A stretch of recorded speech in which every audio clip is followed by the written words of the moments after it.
the atrocities that they committed. Obviously, I do also. All of us do. But I feel like they're trying to recreate themselves. I feel like they're trying to fix the things that they've done and that what they did past. Now, if you, they're saying now if anyone is part of an old Spaniard colony, if you want to be part of Spain, they'll retro. You can go to Spain and live there, and then within 2 years, if you can prove you're from the old colony, one of their old colonies, you could be a Spaniard citizen. Not that I want to go there, but I'm just saying they're doing that. Also, they're going against, Israel and the Zionists. And didn't they do something, agree with the United States and Israel about slavery? It was only three countries, that agreed. It was Argentina, Israel, and the United States of America. So, yeah, only for those 3 hours. Now I'm back to go fuck yourself, man.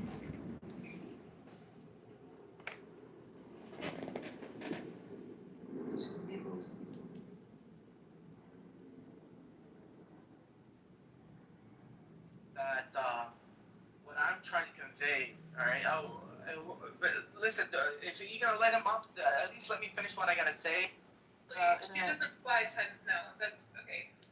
What they do with private jets is that they reposition them. So the jet will like land.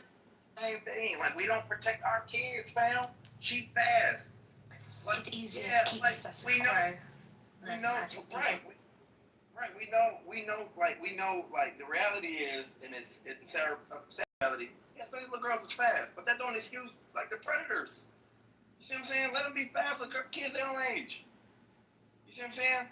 It don't excuse the predators, because, like, the R. Kelly situation, that was just sad. Them parents should be fried. They should be hung out to dry. But it don't excuse R. Kelly's actions. Even though the kids' parents co-signed it, don't excuse our. If you were on a jury, would you say she's not guilty of shooting the man in the back? You know, I'm gonna look at the letter. I'm gonna look at the letter of the lawyer. She shot him in the back. She was talking about this online. Would I want to go to prison? Would I want to go to prison for 50 years? Nah, I'd give her 5. But yeah, she guilty. Yeah, somebody lost their life, man. That's not, you can feel a certain way, but, she didn't shoot him under the bed. Like, if she had shot him under the bed, like, predator, in my house, I feel threatened. I said they turn 2 years old and then they become a toddler, right? They're still in the state. Yeah, they're still little babies. But some people say if you're past, like, the 1 year mark, like we're between, like, my son is 61, that's considered still a toddler. But in the daycare,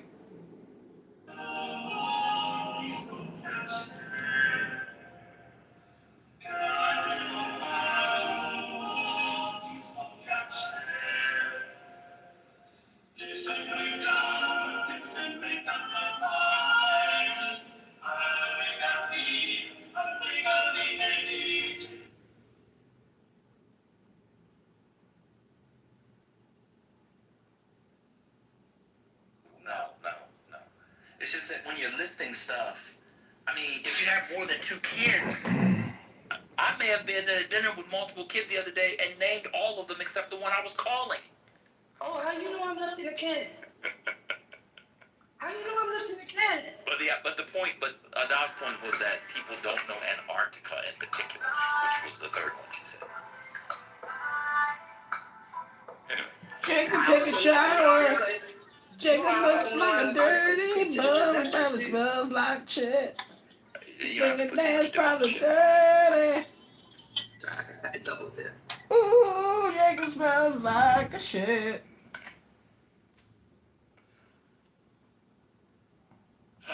Anyway, my segment's over. You guys got it. It was a good segment. In a poetic context or in a spiritual context, it says to leave her momentarily. Wait, you said don't put too much chip on the dip. But have you ever put too much dip on the chip? And then type shit. You know what I'm saying? Type shit. Or is there such thing? You know what I'm saying? You got something. You know what I'm saying? Something type shit. I'm sorry, I'm not going to Man, don't talk to me like I'm This nigga retarded. Talk to me like a man. Stop trying to talk like you're tough. You're on an audio app. Talk like a regular person. Talk like you would talk at a job interview. Talk like you one of your whining buddies. talk like you. There you go. Just talk to me like, just Yes. talk to me. Much better. Much better. How you doing, brother? How you doing, brother? Hey, brother. Hey, brother. How you doing? Talk to me like you would that white man when you make your $5. Talk to me. Talk. Come on. Come on. Oh, you ran. Good. Come on. He probably found out what I Answer the said. question. Too much chip on the dip or too much dip on the chip? Or is there such thing? Of course there's too much dip on a chip. No, there's never too. See, that's where you're wrong. I gotta disagree with you. See how you talking to me like a regular. Oh, I was gonna bring a blind.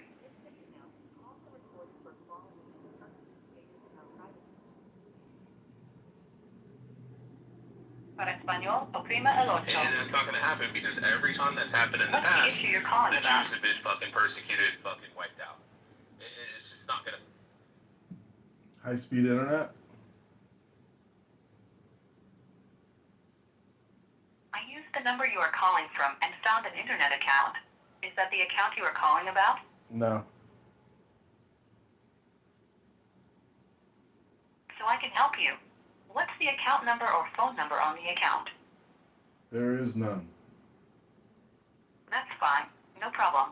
To better handle your call, how can I help with your high-speed internet? You can say things like new service. New Can't connect service. to the internet or pay my bill. New service. What's the zip code you are calling for? 60630.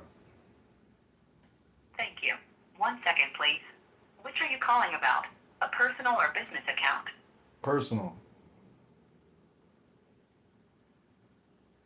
Okay, hold on a minute. Please wait. 1 moment, please, while I handle your request.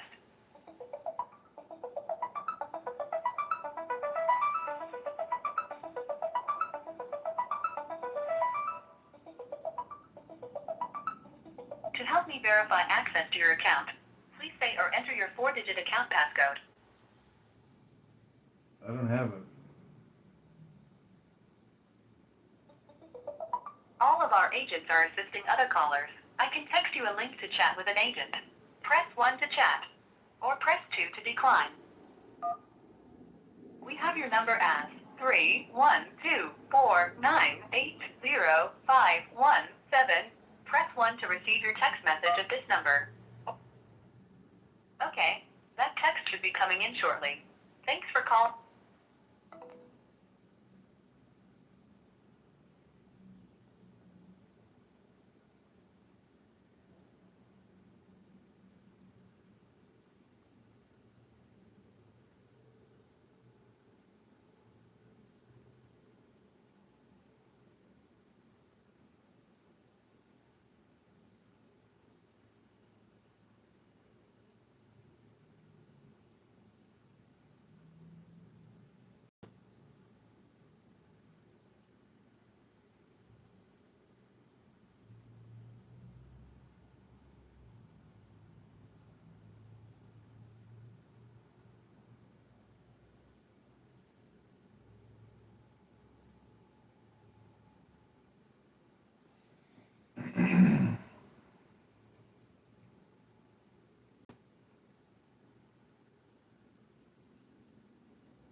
have the right to walk away with the pig or not? The pig is the land.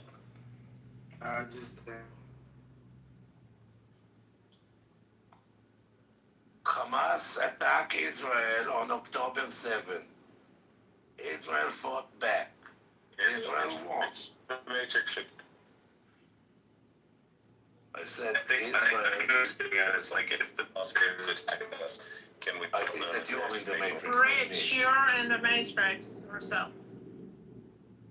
The only issue I have with the two-state shit is legitimizing Gaza. It's a problem to let somebody else talk. What the fuck? If Hamas is still in power, okay, you're in the Matrix.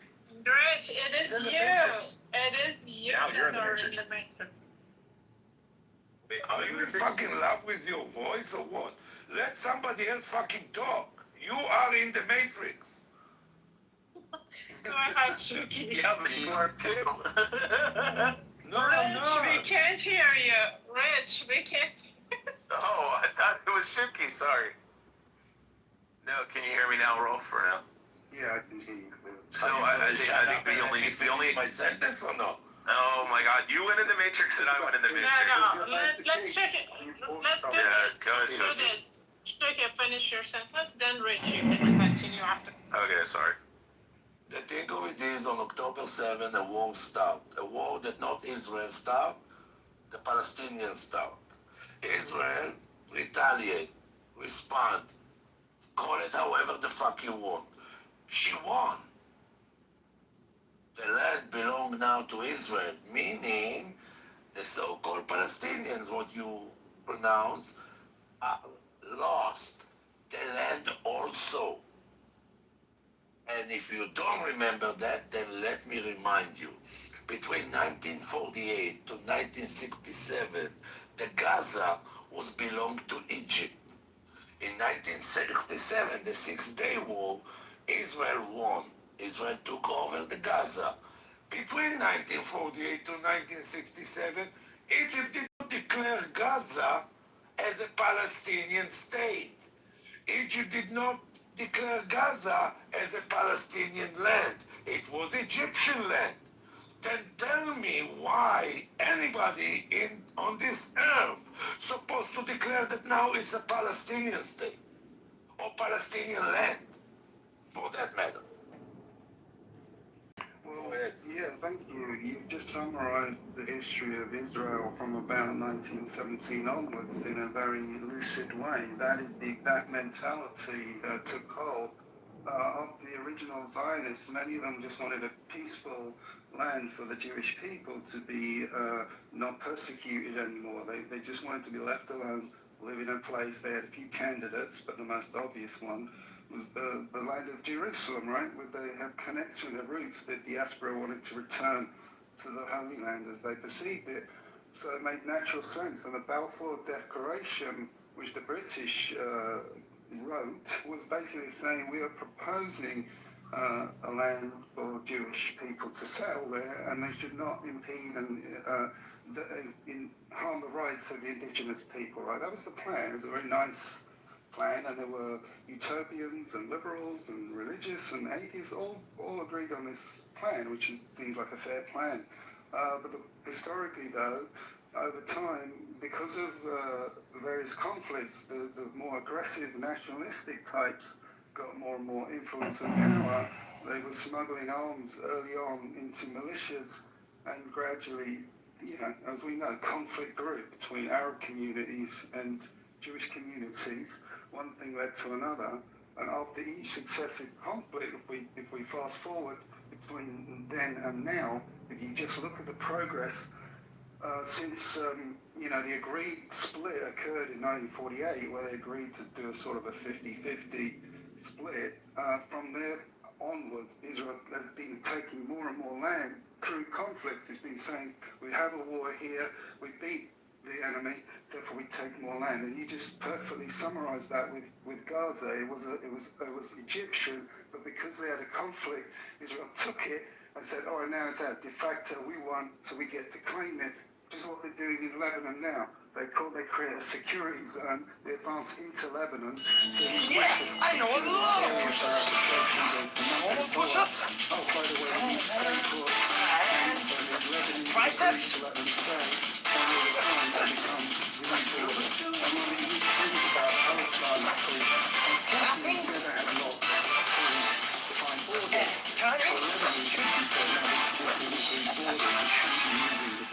What about something a little bit more difficult? One arm push-ups.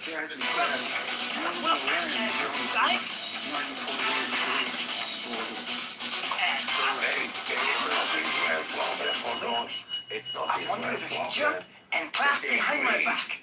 What happened in 94? I love it!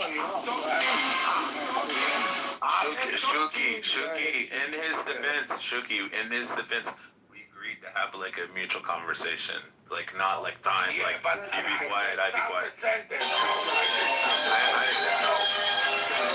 In 1948, a day after the declaration of the State of Israel, 5 nations of Arab nations attack Israel because they disagree.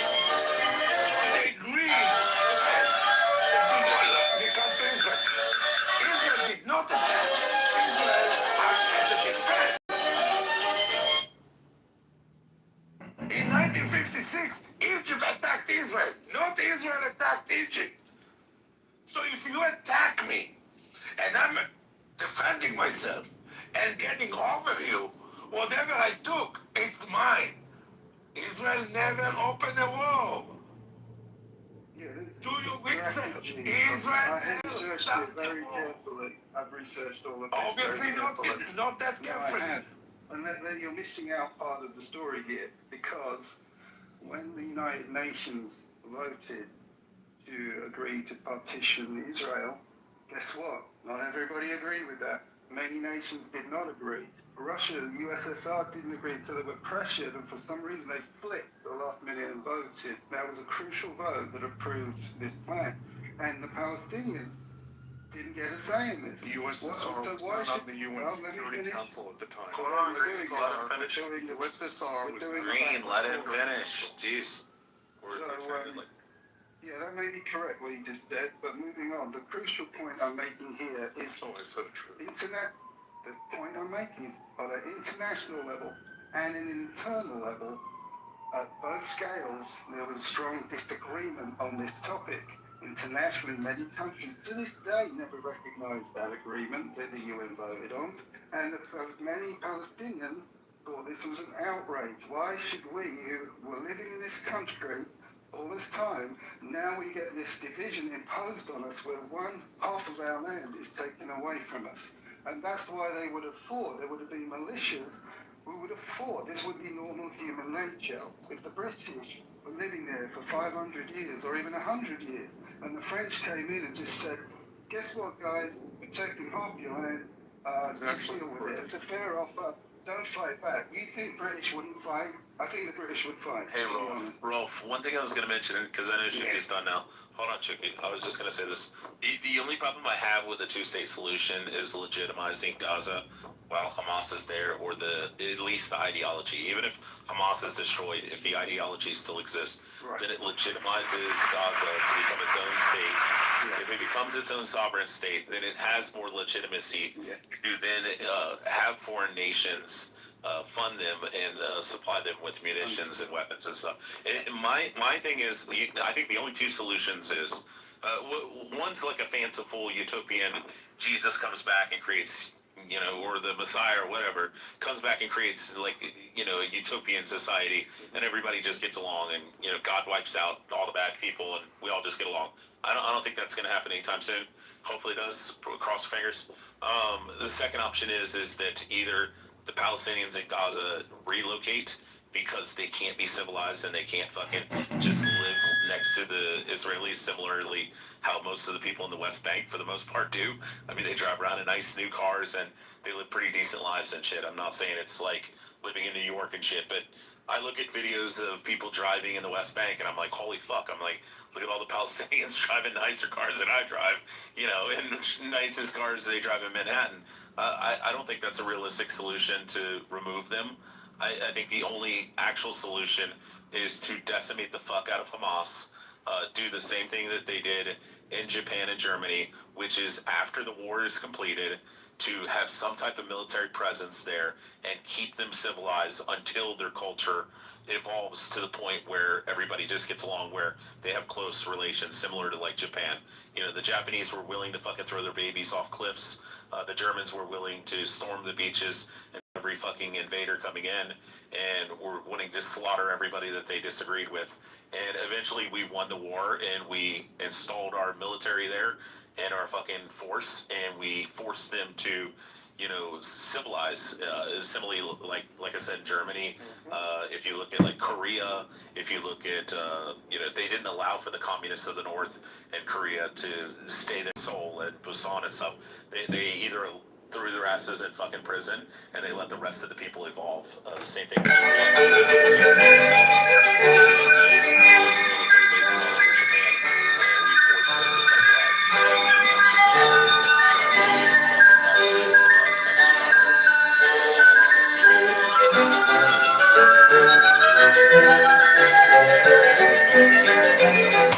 That's why I try to tell the Iranians, you can't just get rid of the IRGC, because if the ideology still exists, and even if it's 10-20% of the population, if they end up taking over the submissive 80%, they will eventually just build a new fucking IRGC. And the same thing's going to end up happening with Trump and Iran, hopefully, is that somebody in the brass is going to do just like they did in Venezuela when they removed Maduro. The vice president steps up and says, fuck you, America. You stole our president. We're going to engage with war with you, and we're not going to play ball. And eventually they told her, hey, we're going to come and capture you with Delta Force. We're going to bring you to New York City and put you in a fucking cage for the rest of your life. And then she turned around and went, okay. And the same thing's happening in Cuba with Raul Castro. Raul's still running the country, even though I can't remember the other guy's name that's actually the president. But Raul sits down in a little compound and instructs him what to do. And now Raul's come around and said, hey, we're going to stop all this fuckery, and we're going to, let's talk, let's let foreign investment come in, because we're sick and tired of all the rolling brownouts and blackouts, and there's no oil and gas, and our country is literally going to starve to death. And you're going to have to do the same thing with Iran, Cuba, and you're going to have to do the same thing with Hamas, is you have to destroy that fucking military or the ideology, and the way you do that is to plant your fucking foot there for the next fucking 50 years, just like you did with Germany. And I think that's the only realistic solution, and unfortunately there is going to be a lot of women and children are going to die. Like I said with Iran, somebody's going to step up from the top brass that's still there, and they're going to say, hey, I want to become the new Ayatollah. You're still going to have the IRGC, you're still going to have that authoritarian fucking group in power, but you're going to have somebody like Saddam who functioned as a fucking, puppet for the United States all that time until he started gassing the Kurds. Then he switched over from the US petrodollar to the euro in 98, and when Saddam got out of line, we fucking took him out. And I mean, unfortunately, that's what's going to happen. You're going to have the same thing in Iran. Somebody's going to have to step up, become the new Ayatollah, become a multi-billionaire. It's totally fine with me. He can become the new Shah if he wants. We don't care. As long as he's willing to not fucking launch rockets around the world and start terrorist proxy groups trying to kill everybody. I think that's what's going to happen in fucking Gaza eventually, is they're going to decimate all the people that agree with Hamas. And unfortunately, if the statistics are wrong and it's 76%, I don't want to see 76% of the people die. I would rather some new government step up and say, hey, we'll run this shit in Israel. You could park a couple fucking military stations here in Gaza, and we'll play ball for the next 50 years until everybody gets over their shit. We can all fucking get along. And assimilate, right, and work together. Yeah, I mean, you would have never thought that Saudi Arabia would be like never and Qatar and Emirates. Never. And that's what we need. We need everybody to advance civilly. Backpacking, are you going to let me respond? Go ahead. Okay. Great points out. So, just to be clear, one of the last things you appeared to have said was you're going to be fine if 76% of Gazan civilians are killed. Oh no, I said I hope not. I said but from the studies that have been conducted on the ideological outview of the people in Gaza, 76% of them support Hamas. That's the biggest problem that we have.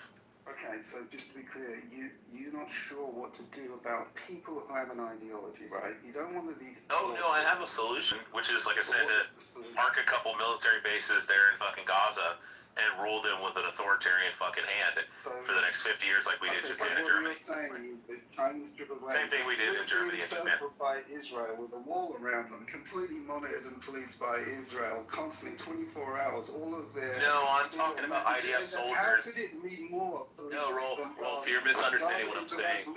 I'm actually going more extreme.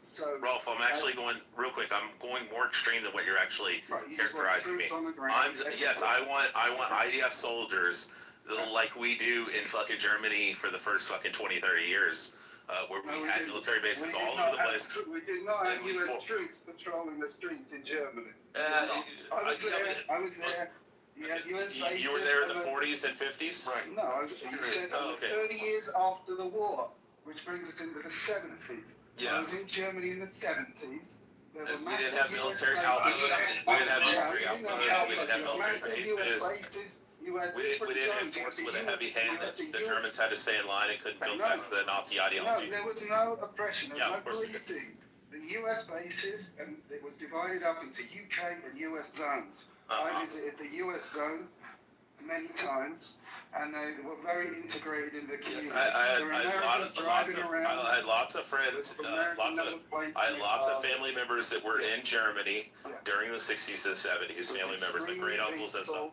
I had great uncles that were there in the 60s and 70s, and they ran military outposts, and they ran border checkpoints. I never saw a single one armed anywhere. They were just hanging out. Yeah, they all had rifles. They all had rifles in the outposts and stuff like that. Yeah, they did in their outposts, but not on the streets. Yeah, I know. I'm saying that it has to be more.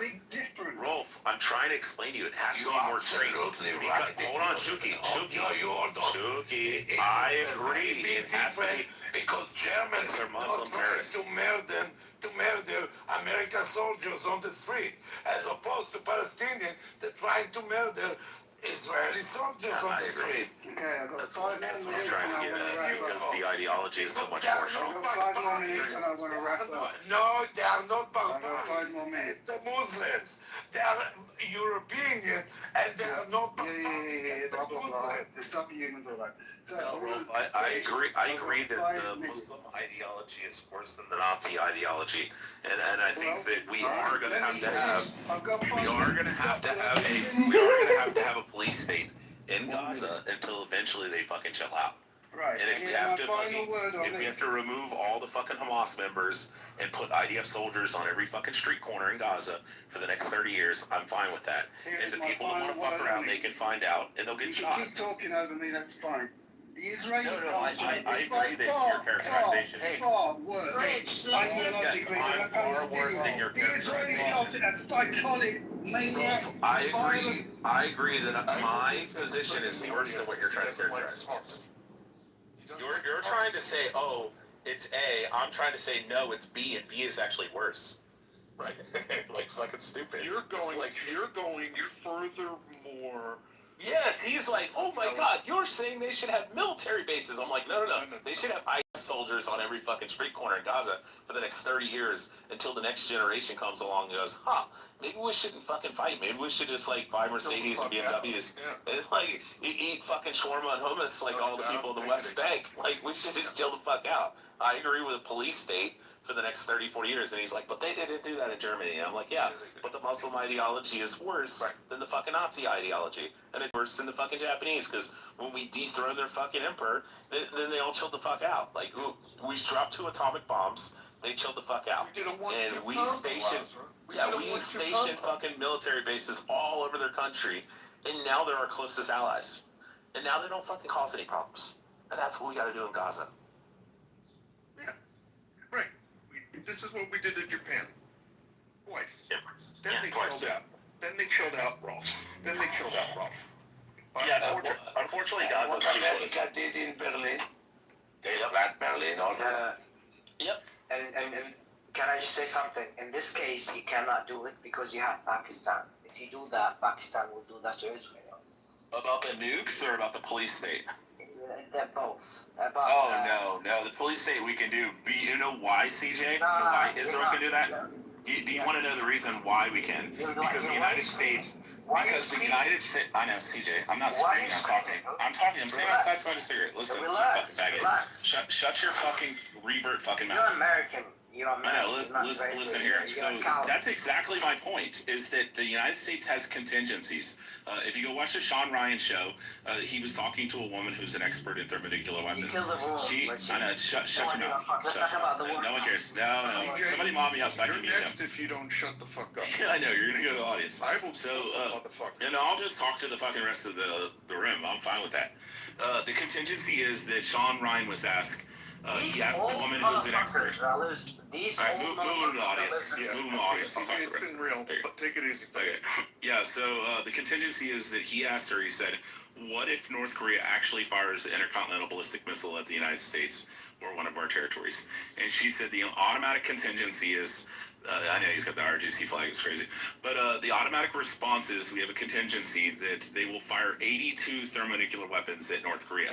And then Sean Ryan asked the woman who's an expert on ICBMs, he said, how many nukes would it take to wipe out the entire country of North Korea? She plainly responded, just very simply, 82. And then that's what will happen to Pakistan. If it takes 140 fucking nukes to take Pakistan out, that's already targeted. That's already fucking set up for any contingency. Pakistan fires one nuke, we fire 130 fucking nukes, and the entire country's gone. Every square inch of Pakistan will no longer fucking exist. The United States already has these contingencies set up for the president. They come in, they say, Mr. President, Pakistan just fired a nuke at fucking Israel or India, and the president says, okay, let's do the contingency. He turns the fucking key, puts in his code, does his voice, whatever, thumbprint, finger, fucking whatever, and then 130, say, nukes will instantly shoot at fucking Pakistan, and the entire country's gone. Every single solitary Pakistani in Pakistan is turned into fucking subatomic particles. That's what you're talking about, CJ. That's why Pakistan will never use nukes. Bring his faggot ass back. So, in other words, it's kind of like when Come on, David Spade. faggot. Come on, faggot. Yeah, Come on. Come on, I'll get him up. I'll get him up. No, I got him. It's not. Yeah, Greenville. Green Living. It's not mutual destruction like these people want to make it sound. No, it's not only bad. with China, only with China and Russia. And if we eviscerate fucking Pakistan off the face of the earth, guess what China and Russia is probably not going to do? They're not going to do anything because we got another fucking 300 nukes pointed at Russia and another 300 nukes pointed at fucking China. And they know that if we wipe Pakistan off the face of the earth, then they attack us like all these fucking retards think. We're going to wipe them off the face of the earth too. And then they're going to wipe us off the face of the earth. And we've showed. We've showed with our fucking we've showed with our fucking shoulder-fired fucking surface-to-air missile systems. We've already shot down their hypersonic missiles, the Russians, in fucking Ukraine. We gave them our shoulder-fired fucking rocket systems and shot down like 6 of their fucking hypersonic missiles. So you don't think fucking Russia's a paper tiger? You're fucking crazy. The other question Exactly like Iran. I'm sorry. Exactly like Iran, and what Iran did, Iran also was playing like she is a bagger. Came Israel and within 12 days showed that they are less than a paper tiger. Way less. It was a paper pussycat. Yeah. Yep. I agree. Remove the cat. Yeah, we've shown just in this by going in and everybody's like, why did you go into Afghanistan and lose the war? We didn't lose the fucking war. We went in, we destabilized the entire country. We sent in Green Berets to train the entire country and train all their fucking military. Then we left billions of dollars of munitions and fucking M4 carbines and M16A1s. And we left all those just laying there because the United States is legally not under our fucking rules. We're not allowed to fund terrorists. But we can accidentally leave it and say, hey, it was going to cost too much to bring the shit back. And then they pick it up. And what immediately happens when we pull out? The Chinese Communist Party and the Russian Federation both try to invade Afghanistan. And what are they being shot at with? The same thing that we were being... Budget shortfall driven by the high cost of the war in Iran. It's forcing military readiness cutbacks. There is a stalled emergency funding request in Congress, which we've alluded to before in this room. Key details include a requested $67 billion supplemental package, shifted funds from baseline military training and maintenance, and depleted precision munition stockpiles. So what does that all mean? Those are words. Is that a word salad, or does that actually make sense, Gary? Well, let me break it down a little bit. There is an immediate cash crunch, according to the Washington Post. Critical military operational accounts are set to run dry within weeks. There is a readiness impact to all of this. According to the Post, the military has canceled training exercises and delayed base upkeep to pay for ongoing combat operations. The congressional gridlock to which I alluded, Hegseth has been pressing lawmakers for emergency funds, but Congress has delayed action because of political pushback. A good portion of that, as we've discussed here before, is that they haven't been able to explain, according to the members of Congress, both Democratic and Republican, what they want to specifically use the monies for. So a lot of this is the fault of the administration, seemingly, not being able to make their case to Congress. But here's the impact on the Iranian war effort. But I don't think we should just look at the impact on the Iranian war effort. Because some people feel like we ought not to be in this war anyway. Who cares if it affects the Iranian war effort? But there is a cascading residual effect to all of this that I think we need to really look into. So with regard to the Iranian war effort, munitions are strained. According to the Post, high expenditure on interceptors and strikes means that the United States is burning through costly precision-guided weapons faster than they can be replaced. Now we're in a situation now where the president seemingly wants to order an uptick in this war. But if you're running out of munitions, how do you do that? If even without this uptick, we are expending the munitions faster than they can be replaced, well, how in the hell are you going to increase the military pressure on Iran?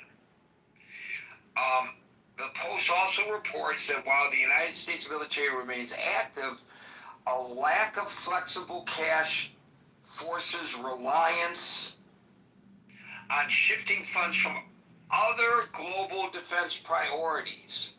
So that complicates long-term campaign planning. So let's talk about the long-term global security issues of the Pentagon running out of money right now because of the Iran war. Because as I said, there are those who say, good, now we have to call this all off. This was a fool's errand. This has nothing to do with the United States. I'm not making this argument. But it's not our fight. Let's get the hell out, and now we're forced to get out. There will be people who say that. But as a result of all this, there's a strategic readiness gap. We already, as Hansen pointed out yesterday, even before this war, and now this is an accelerated problem or a magnified problem. We have already deferred maintenance. Hansen is probably chomping at the bit right now to give us details about that vis-a-vis the Navy, over which he's an expert. Deferred maintenance. How many gray holes are dry docked right now or sitting at port, and for how long? Are we ready? Should there be an actual threat to our nation? Anyway, deferred maintenance. There's reduced training. I don't think you have to be a military expert to recognize that creates vulnerabilities in other global regions if forces are unprepared. Think Asia. Think Taiwan. Think North Korea. Think China. I mean, about this vulnerability? The depleted stockpiles, the low supplies of advanced munitions, obviously, and you don't have to be a military expert like Anson to know that weakens our overall deterrence capabilities against other major adversaries. And some of you alluded to this yesterday as well, talking about how Russia and China and North Korea and perhaps others are looking at this saying, gee, the United States is forcing itself into becoming some kind of a paper tiger. Now, I don't know whether that is actually true, but certainly based on the reporting of the Washington Post today, the article says, the title of the article is "The Pentagon Sinking Billions into Iran Wars Quickly Running Out of Money."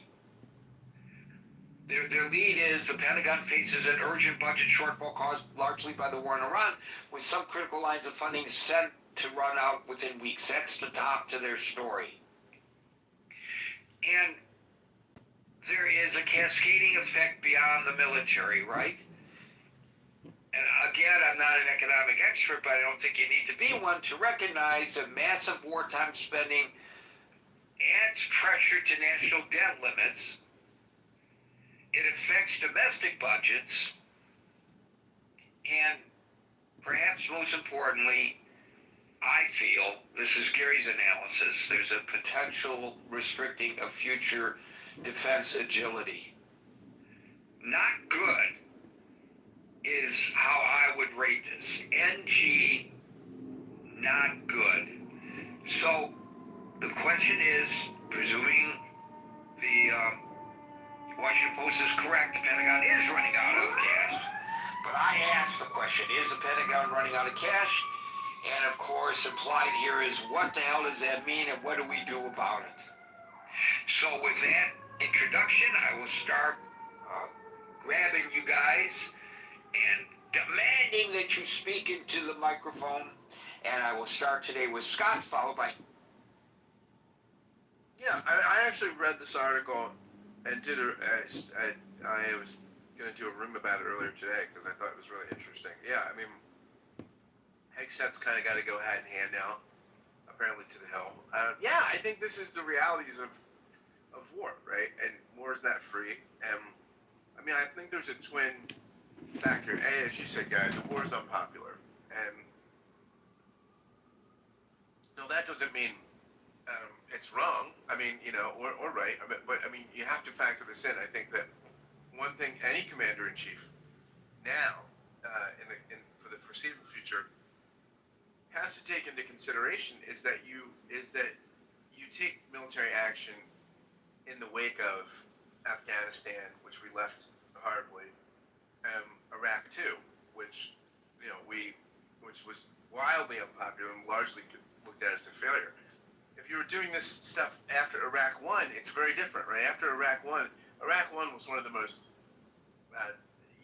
capable demonstrations of American power in my memory. I mean, it was just so clean, and it was on TV, and we just, we looked impressive, and it looked as though American power had a fantastic role in the world, and it could be used quite adroitly. That's not how we feel these days. I mean, Donald Trump largely is president because of the failures of neocon foreign policy and adventurism abroad. So you have to keep that in mind, right? And the Congress has the purse strings, right? And so you've got to keep that in mind when you're asking for money. And yeah, I mean, you got to procure funds for a war that a lot of people don't want to support, right? I mean, congressmen remember what happened to people like Hillary Clinton, who was torpedoed in 2 presidential runs for, well, at least 2008 for sure. It was extremely costly for her casting the vote in approval of Iraq II. I mean, Obama, fortunately, was on record as the state senator. He was in some anti-war speech that really helped his candidacy. I mean, made his candidacy in many ways. So, yeah, I think it's tough. It's tough to make a case for an unpopular war and increasing funding in an unpopular war, especially when the deficit is so massive. I mean, and it continues to grow. All these things add up to, I think, a Herculean task for the Secretary of War. So you spoke about how this is really very interesting, and I don't know whether you intended to go there, but you talked about how Iraq won, how we saw it play out on our television screens in actual real time, and we understood what was going on because Peter Barnett and Bernard Shaw were standing there in Baghdad while the bombs were flowing, shock and awe, explaining to us exactly what was happening. I guess that was was that the first Iraq War when that happened? I think so, right? It's what put CNN on the map. Now, CNN is not the same news organization it was then. To its detriment, I believe. They used to go and cover the stories. Now they sit around and talk about the stories. It's a completely different dynamic than it was even when I was working at CNN Radio. We covered stories back then. We didn't sit around blah, blah, blah, blahing about the stories. So, we don't have that kind of transparency here. We don't have reporters on platforms overlooking the Strait of Hormuz telling us whether there are ships going by or not, showing us with their cameras whether there's ships going by. So we rely on pronouncements by the administration and counter pronouncements by the Iranians. And I gotta tell you, when it comes to the veracity of all this, Scott, and there's a lot of bullshit coming out of the mouth of the propagandists in Tehran, on that particular issue, they've been more spot on than our president has been. We pointed that out yesterday. How the White House said, hang on, don't worry about the high fuel costs because they will plummet as soon as we open the Strait of Hormuz. But at the same time, the president is saying the Strait of Hormuz is open. And both of those messagings come out of the White House. The former White House spokesperson, an official statement. The latter, the president of the United States, a true social posting. So which is it? We talked yesterday, you can't prosecute a war without the support, successfully, without the support of the populace. Nobody's really making an attempt to show us there may be, as you point out, very solid reasons for this war. But I don't know what in the minds of the administration those reasons are. I mean, I have my own personal beliefs, as do you. But I don't know in the mind of the administration because they haven't articulated it. Had they articulated it properly to the Congress, perhaps they would have gotten the appropriations they need so that it wouldn't have drained our military's capability to the point that, God forbid, we feel that we are safe. Because somebody talked about it yesterday, the United States is isolated from the rest of the world. And it's so simple these days, like it was, during World War II, for example, when there was very little, there was some, but there was very little threat to the homeland. It's a different world that we live in today. It's a very dangerous world that we live in today. A lot of things are intertwined. For some reason, the government is reticent to explain to us how things are intertwined. I don't know why, but there you have it. And the news media aren't doing a very good job of explaining it to us because it's all he said, she said, he said, she said, he said, she said. And so there's little real reporting except in specific news organizations that focus on that. But in the areas where the general public goes for their information, there's very little credible information that's being really fed to the American people. It's there if you want to look for it, but you gotta look for it. It's not being spoon fed to us, and we are lazy. We want it all spoon fed to us. So, you know, I don't know why. I mean, I'm not saying it wouldn't be dangerous, but what CNN did during the Gulf War was dangerous too. And I know you can't set up a platform on the Iranian side of the Gulf, of the Strait, but you certainly can in Oman. I don't know why we're not seeing daily images coming from Oman. When the war in Ukraine began, we watched on whichever cable channel we preferred, we could see what was going on there. We could see as the bombs came in. We had reporters on the ground telling us what was happening. One reporter at Fox was gravely wounded covering the war. It's dangerous work, war corresponding, but it's very important work indeed. All of this, I think, contributes to where we are today, Scott. A populace and a Congress that just can't, as much as maybe some want to be supportive, they just can't be supportive. And now, as a result of that, we're running out of money to run the military. And as I said in my opening remarks, my concern may be more towards the global impacts of this than the regional in the Middle East. You know, I don't know where this leaves us. I think it leaves freedom-loving countries all very vulnerable. But maybe that's something that a lot of people don't understand as well.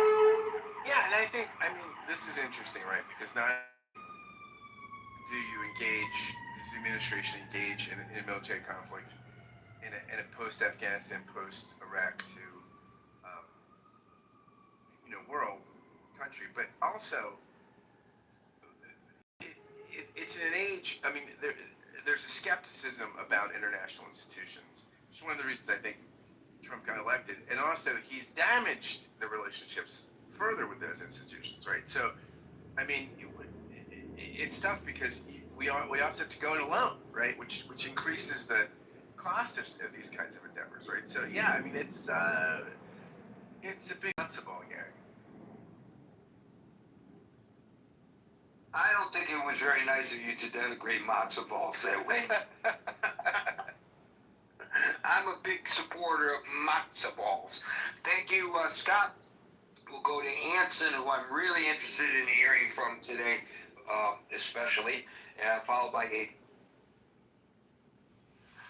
Well, first of all, it's been almost 40 years since I was in the Pentagon, which was my last duty station.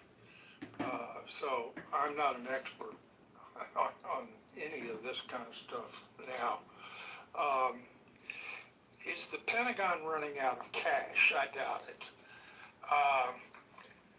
If you've got a carrier battle group that's just in the United States and conducting training and goes to sea periodically, but you've got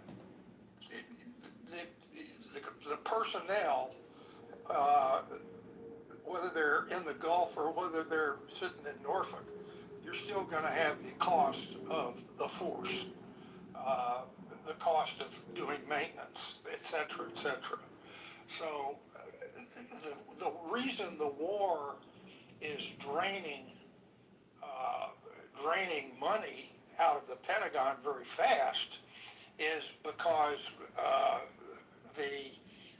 the operating tempo, which burns a tremendous amount of fuel, other than for the nuclear ships, fuel and aviation gas, and ammunition, Now, we've been drawing down on our precision-guided missiles ever since the beginning of the war in February. And so the depletion, and we're not going to you're not going to keep up with the firing rate of Patriot missiles by replenishing them from the current industrial chain that produces Patriot missiles. You're going to run out. At some point, you'll run out of Patriot missiles and THAAD, the high altitude, the THAAD missiles. Those things that cost multiple millions of dollars for one bullet against one missile, and you have to fire multiple bullets to knock down even an Iranian ballistic missile. So the burn rate for those things is very high, but the Pentagon can move some money around, but it's very difficult to do. It's very difficult to keep track of all these things. Imagine trying to keep track of close to $1 trillion a year. What was the budget for 26? 800, 900 billion dollars a year. How do you keep track of all that money? And it's hard to do. And the thing that I read the Post article, and you're absolutely right, Gary. It's he said, she said. You have experts that are contradicting, so-called experts that are contradicting what's coming out of, quote, the experts within the administration. Well, who's telling the truth? I can't figure it out when I read the Washington Post. I don't know who's telling the truth. I get the sense that a lot of the anti-administration experts are, a lot of them are right out of the Biden administration. So of course they're going to be critical of the administration of another party. Where is ground truth? I don't have any idea. Now, go back to what you call the Iraq War, which I call the first Gulf War. I think that was the title of it. And Iraq II, which was the invasion of Iraq. Remember, we did not invade Iraq during the first Gulf War. All we did was kick the Iraqis out of Kuwait. And there were a lot of war mongers that wanted to keep going all the way to Baghdad during the first Gulf War in the early 1990s. But very wisely, President Bush said no. Our goal was to keep Iraq out of Kuwait. We're not going to go across the border. Now that we end the war, we're not going to allow mission creeps to take over the planning and the execution of the war. Well, we got into mission creep in this war on the first day because nobody really articulated what the hell we were trying to do. And we still, I don't think there's anybody in this room that with any convincing degree of confidence can articulate what the goals of this war are. Is it regime change?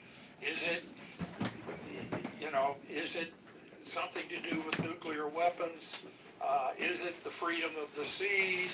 Is it an amalgamation? How do you determine if the seas are free?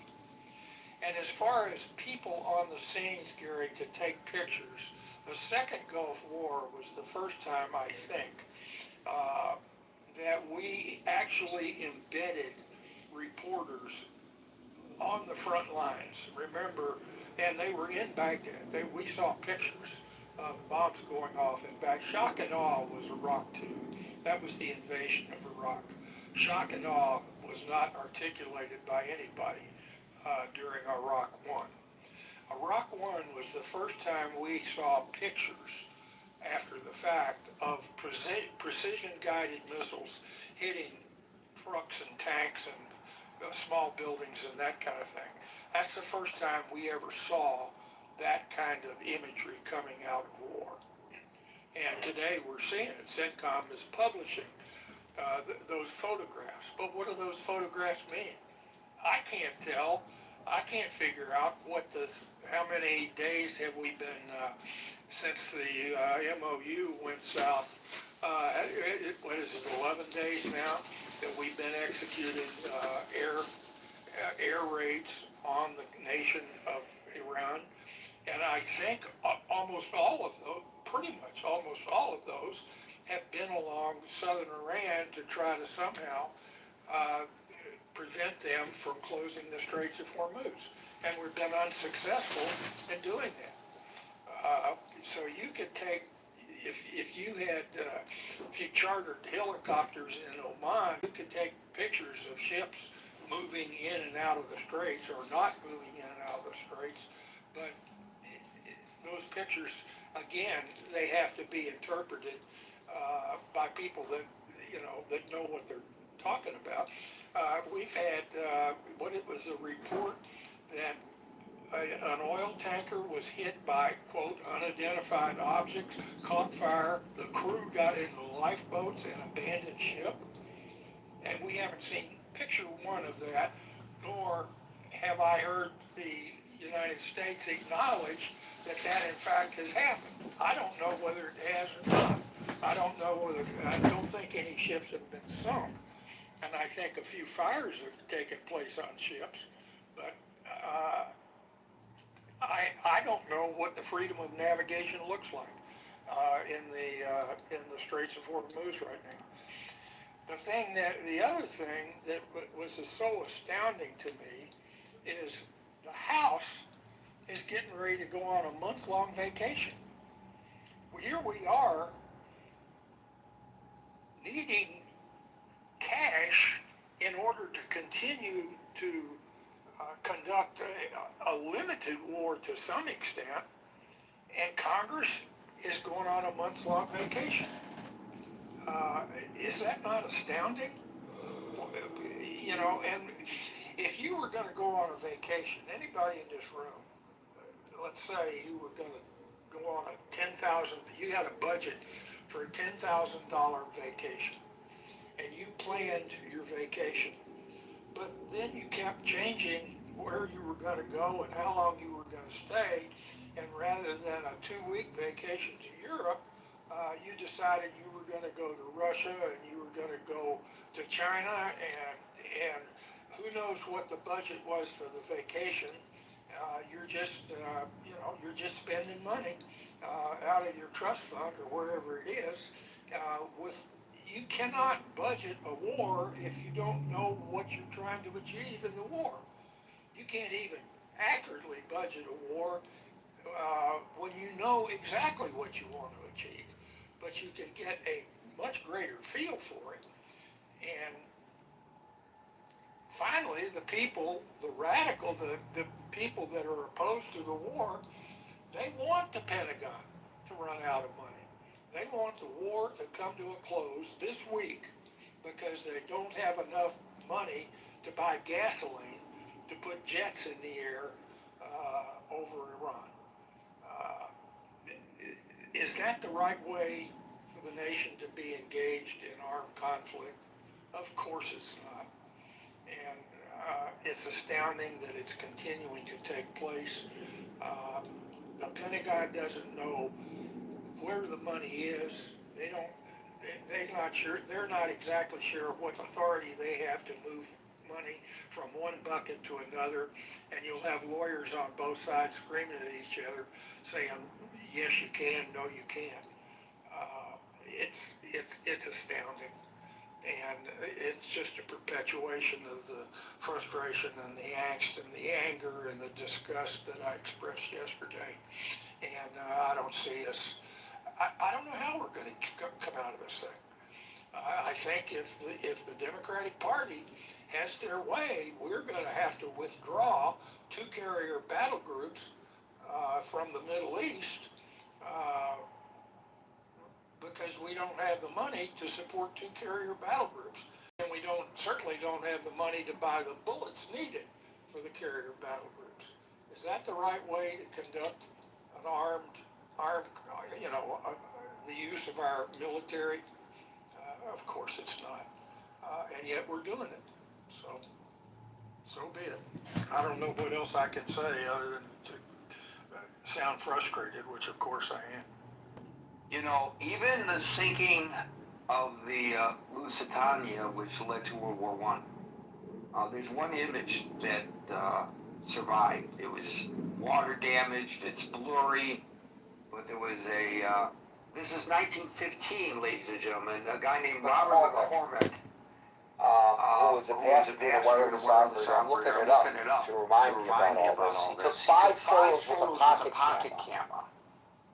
2 were taken on the promenade deck just prior to the torpedo hit. The final 3 were snapped as the ship went down. Because he had to jump into the ocean, the film suffered severe saltwater damage. The surviving images are heavily distorted. But there are images. Now, we are in an age of digital photography that is transmitted simultaneously to the cloud for safe keeping and safe passage. And yet, as you point out, supposedly the ship, people died and they had to abandon the ship. And there might have been sailors who were seen to be in the water even that had to be rescued. And we've got nothing on it. Nothing, zilch, nada. Today, in 2026, it's just astounding how little we really know about what's going on in an age of instant communications that the common man has access to, answer.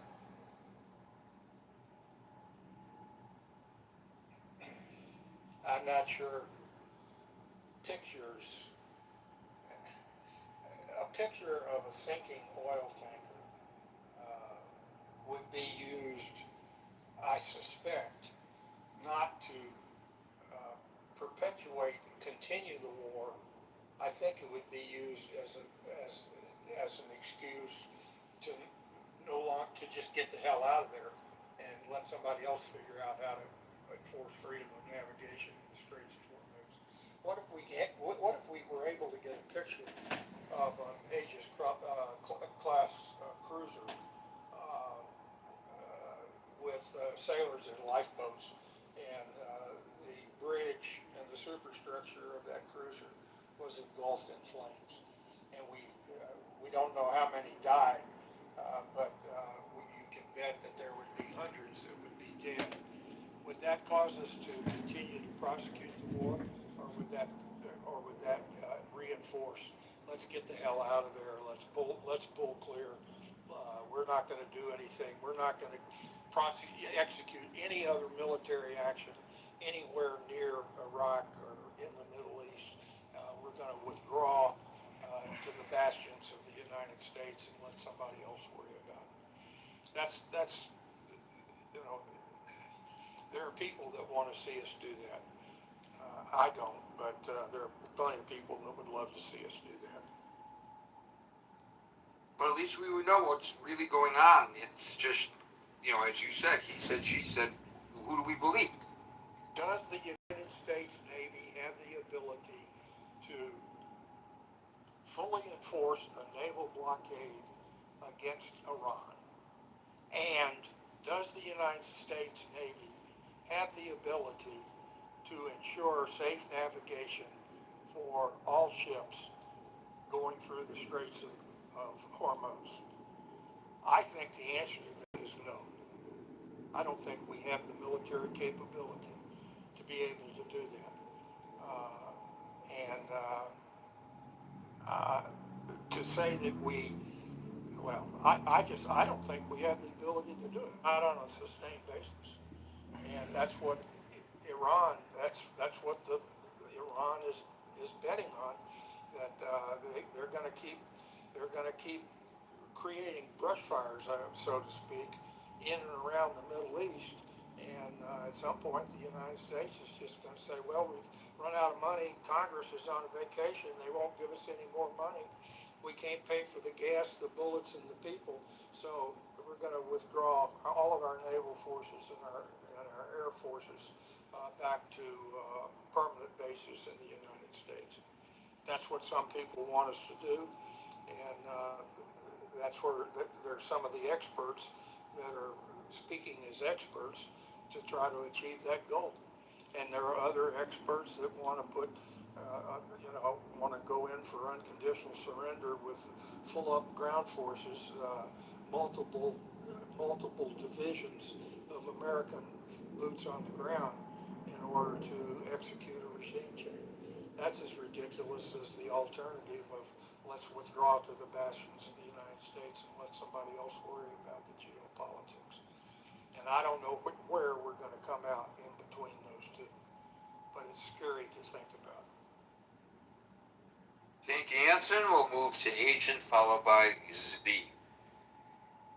Gary, it's good to be here.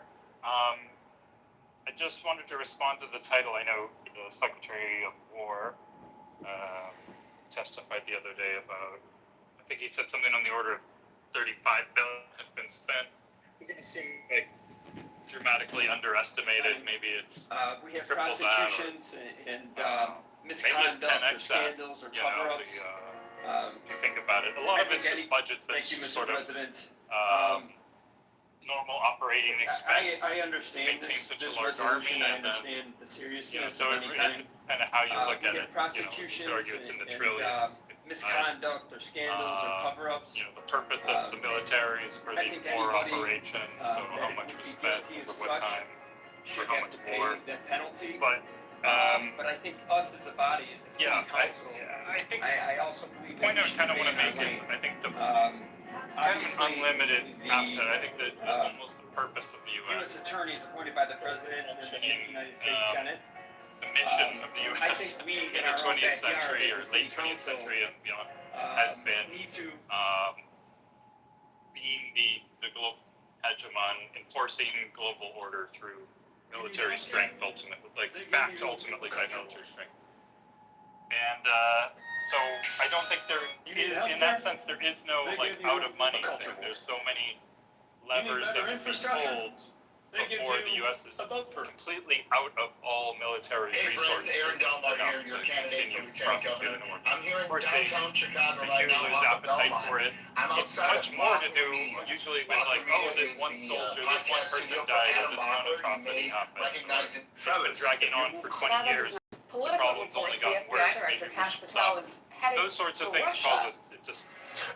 I'm really struggling, almost the premise of the title here, to think when has it really been that running out of money has been the reason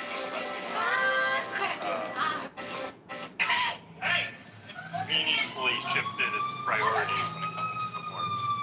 I don't think that's. I think the purpose. I think money disappears when it needs to appear in order to feed the beast. I don't know. That's just how I see it. As far as someone was saying, what is the purpose? I think it's pretty obvious. I think number one, there was a legit nuclear threat. Nobody said Israel, but Israel, the elephant in the room when it comes to why and what's driving all of this. Who's being, I think that's clearly important, and nobody, it's just uncomfortable for people for various reasons to just say, to just name it, I guess, but.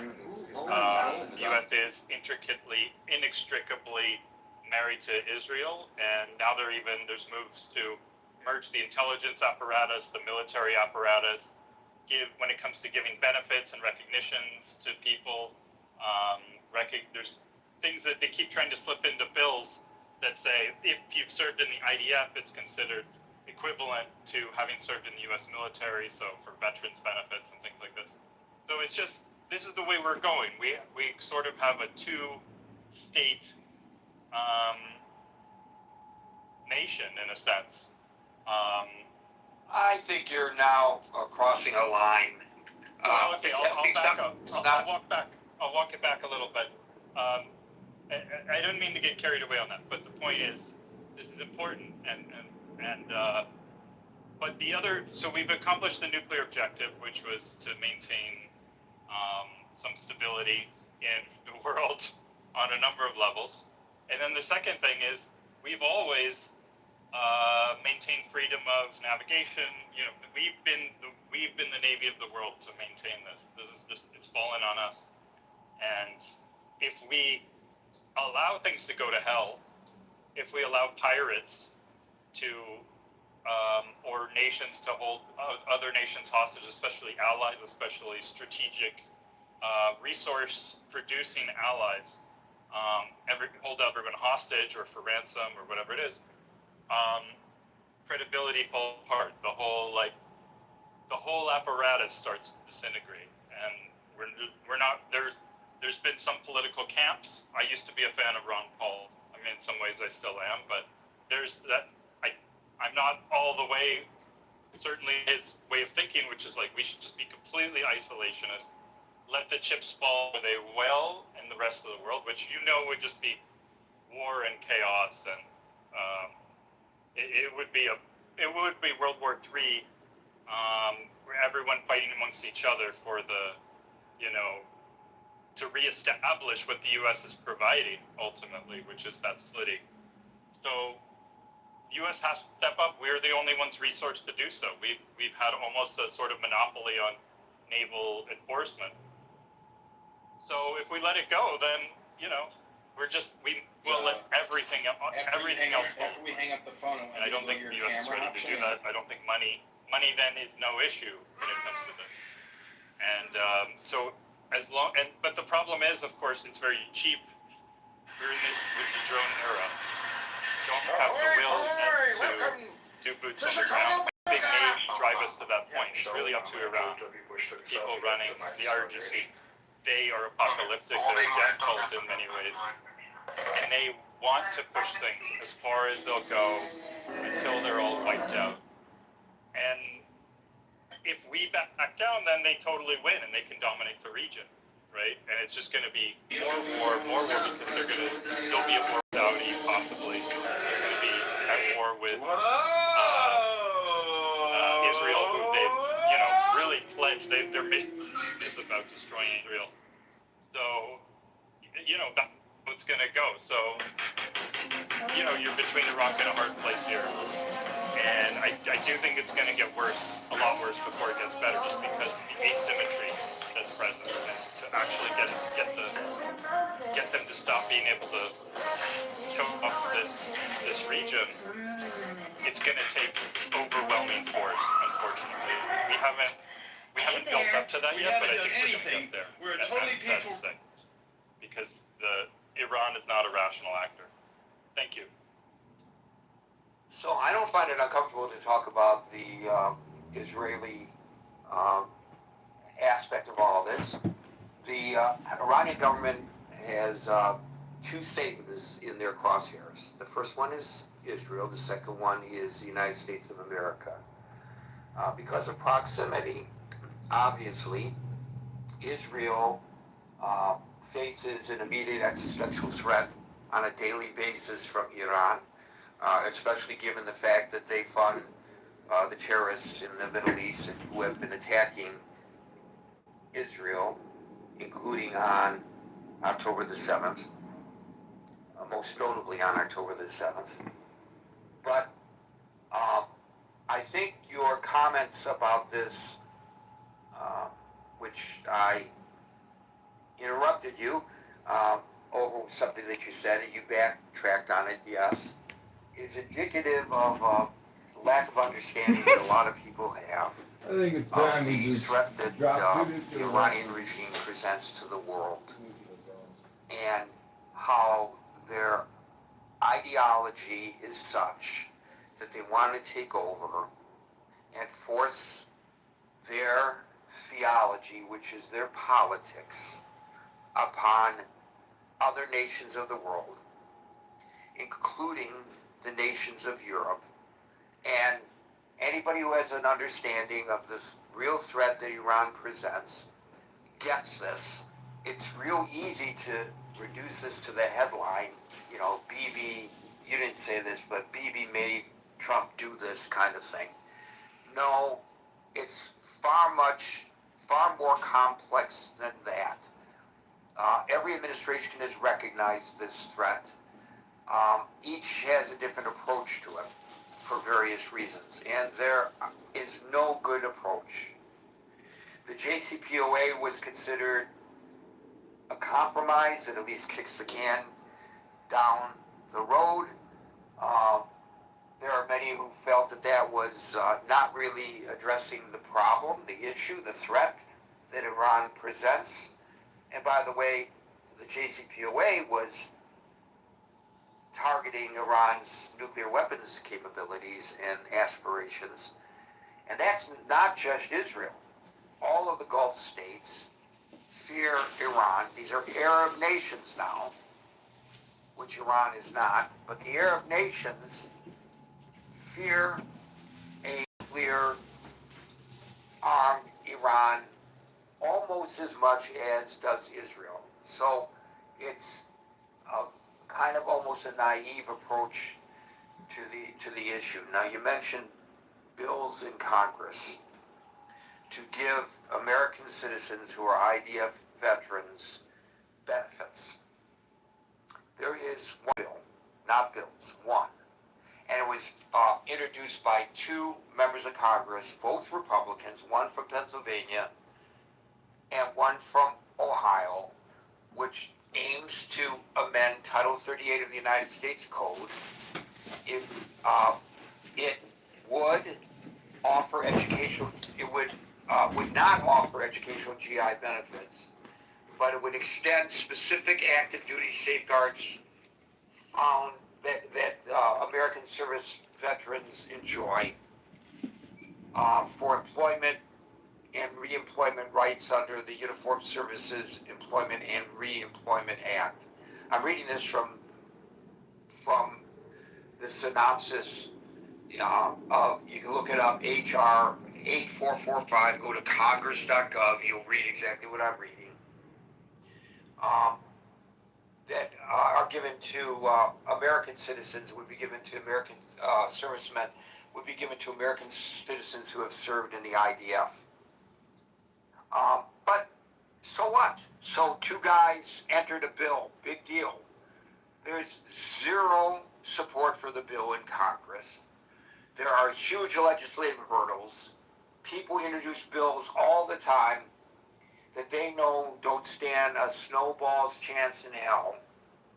And there's a lot of pushback against the bill. Nobody is taking it seriously. The leadership of the House, although they are Republicans and the House is controlled by Republicans, have not moved the bill forward. And so it's not even worth mentioning.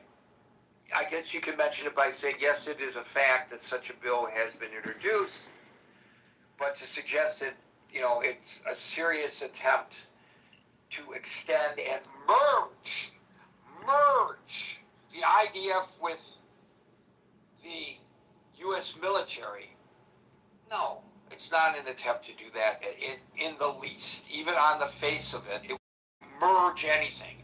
It would just extend certain benefits to Americans who fight for the IDF. By the way, personally, I would not support such legislation. If you want to go fight for the IDF, you can have dual citizenship and go fight for the IDF, and then whatever benefits you can gain through Israel's system, then you should gain from Israel's system. It has nothing to do with the United States, but it's not anything that stands any chance of passing. And I just want to minimize any impact your statement might have made, that might suggest to some people otherwise. Z followed by Ayan, or Ayan, or however you want to pronounce it. Ayan? Agent. Thank you. Z, you're up. Hey, thanks, Gary. Thanks, everybody who's spoken. Well, I don't know a lot about all this stuff because I never followed politics and I never really followed all the ins and the outs of how our government worked, whether it was in DC or down to the city-town level. But what I do have is some life experience and just, you see patterns happening and stuff like that. So, we're not legally or functionally bankrupt, but I believe that our country has been bankrupt prior to this. And the reason why I say that is because the U.S. does control its own currency, and it can mint money to pay debts. And so somehow we're staying out of some kind of weird bankruptcy if any kind of bankruptcies happened earlier than the 2008 financial crisis, I'm unaware of that. But there seems to be a lot of problems since that happened. And there was a lot of social and economic and political things have been uncovered since this financial crisis with the houses and the paper and all that bad money or whatever it was. So I think that our country has been in a financial crisis since at least 2008. And it's just, nobody wants to say that we are. It's kind of shoved under the rug.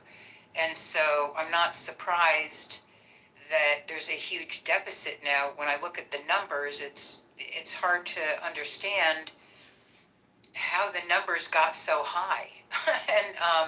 And also I want to point out, I find it to be interesting that Mr. Trump was making fun of at least Russia and maybe even Iran and maybe the people who were fighting someplace else. Sorry, guys. That he was making fun of those people they're running out of money. They're running out of stuff. They got nothing, right? And then here it is back to his face. So it's just bizarre, I think, sometimes what comes out of the mouths of people is actually what is happening here. But it's like trajected out towards this other group. Well, they're broke, but we're fine. So that's not true, because right now, what's happening in the USA is that their programs like Medicare and like all the food programs are all being cut. They're all cut. And I'm not going to get into all the different ways about it, but there are people suffering in my little zip code who don't have food, who have no medical care, and are on waiting lists to see a doctor till 2028. And the other one that was hysterical was, we can see you in 2030. We're going to make you an appointment. So you guys can go do the research on that if you want to. But so in terms of the bankruptcy of this country, and is the Pentagon running out of money? Absolutely. Who knows where all this money went? That's a lot of money just to run around and end up in funny little pockets someplace. I also was like, hey, I was born in 61, Vietnam. That war was nonsense and baloney. Of course, I had no idea that it was, and I was saluting the flag and standing there during the whole thing, and MIA bracelets and POW and going on walks, and I didn't even know what was going on. I just saw the pictures in the magazines and thought, holy shit, I got to do something. And little kids running away from bombs. I mean, I'm like, what the heck? So that's like stuff that's been going on. So then I did ask the computer, I'm like, how long have we been at war?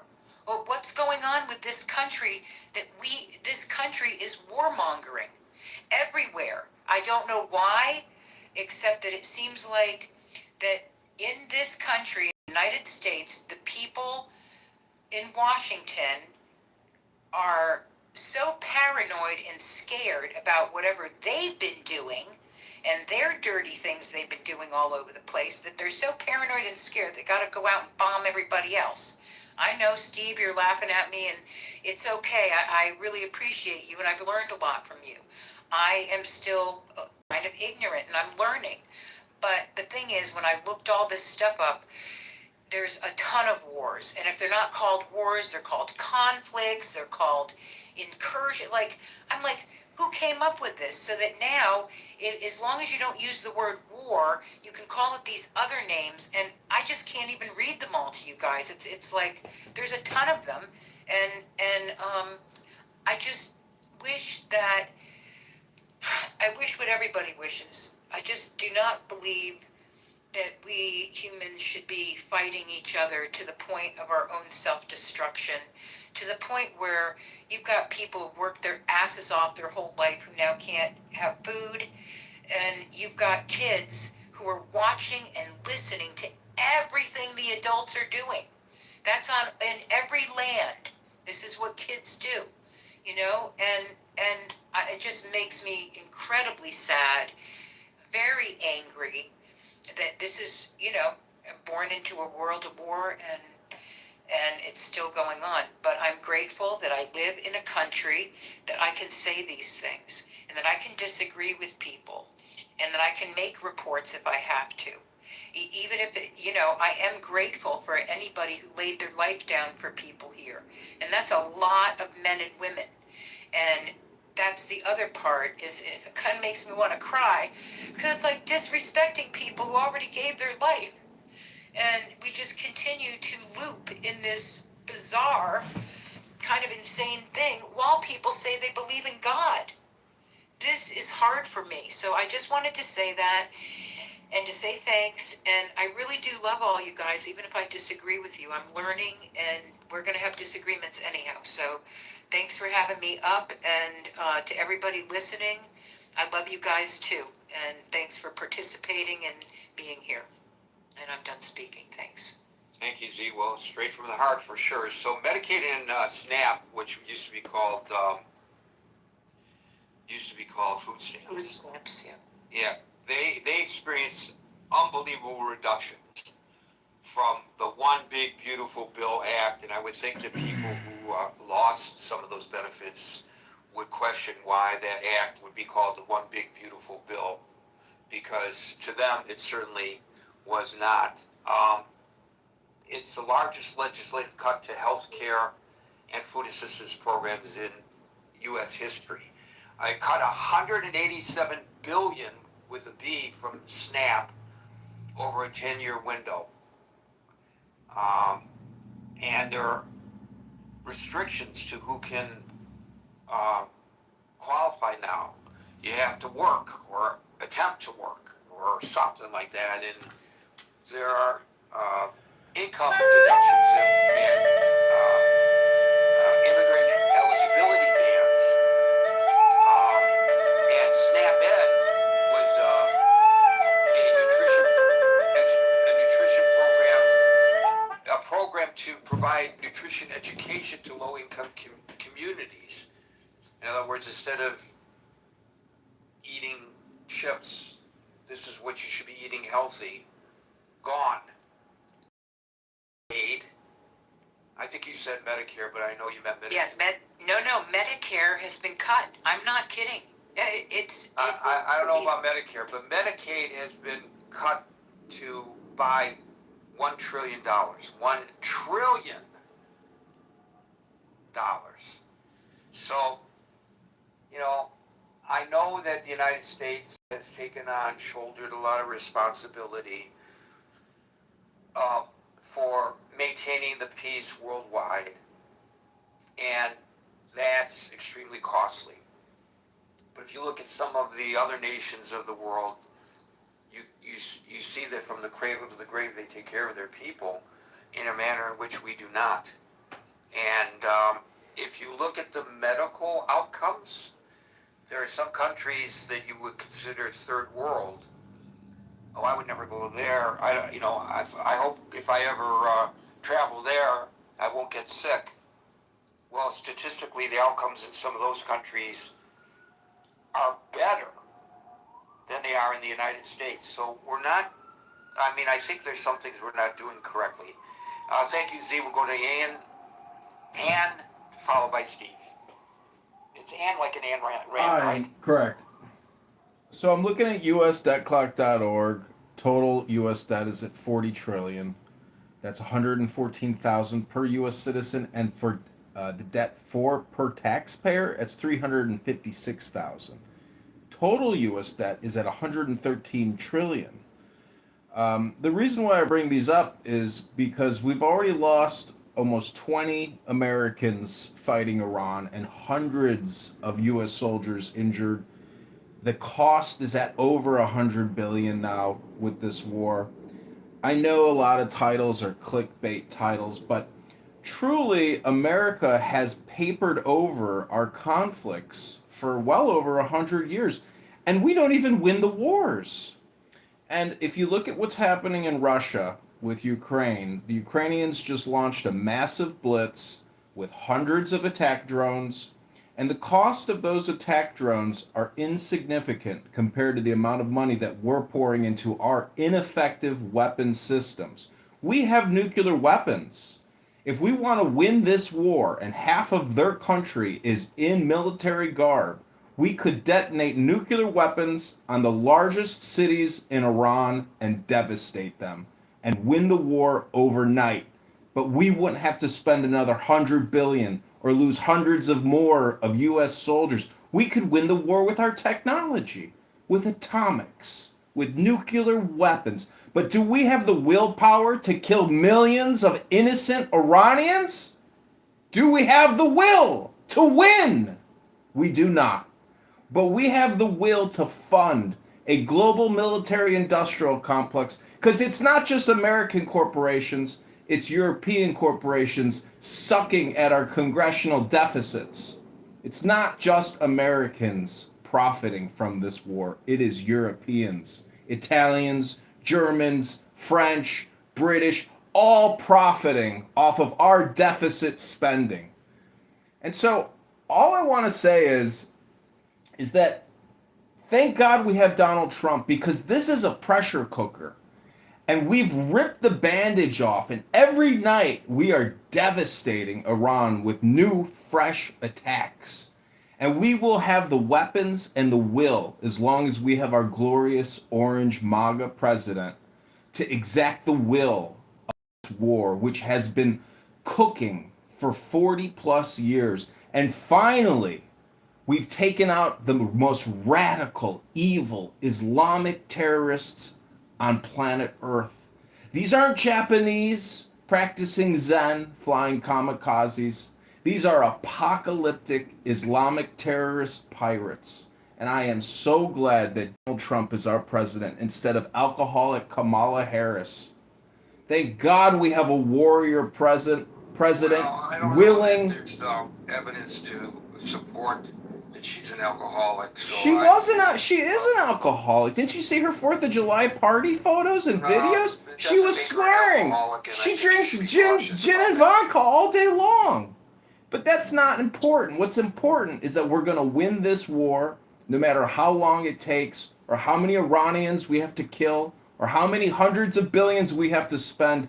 We're going to win this war because Donald Trump is a winner and America is a winning nation. Finally. Thank you all for listening. I am complete. Well, first of all, public figures, when personal aspersions, such as you just did. So please restrain yourself in the future. And secondly, the discussion today is how they don't have the money to prosecute this war. So it sounds to me that what you're just articulating is no more than wishful thinking. How, if they don't have the munitions, if they're expending more munitions than they are developing, how is this great savior of humanity from this Islamic fundamentalist regime going to affect what you just said?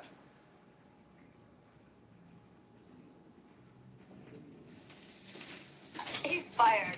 I mean, I don't know if you guys just saw the whole. I don't think it's your turn. I don't think I it's know your it's turn. not. Did you guys see the interview with Pete? But I think you have to wait your turn. But did you guys watch the interview with Pete Hegseth? Did you watch And it? so there you go from the stage. I just told you it was not your Gary. I don't know if you sound like you're an English-speaking individual. Gary, it was America. Not your turn. And could you answer my question? Gary, America is spending almost $100 billion a month on interest expense and $100 billion a month on our military-industrial complex, which is primarily our Navy, our Army, our Air Force, our Marines, our Coast Guard. When our creditors are receiving all this interest expense, but providing no product or service. At least our military, at the cost of $100 billion a month. The question, and I would like you to answer the question that I asked you. If it's costing us more to expend weaponry now, and I'm saying it's costing us more in terms of materiel because we can't replace it. How do you expect the president is going to affect what you just predicted that he will in the future if he doesn't have the weaponry to do it?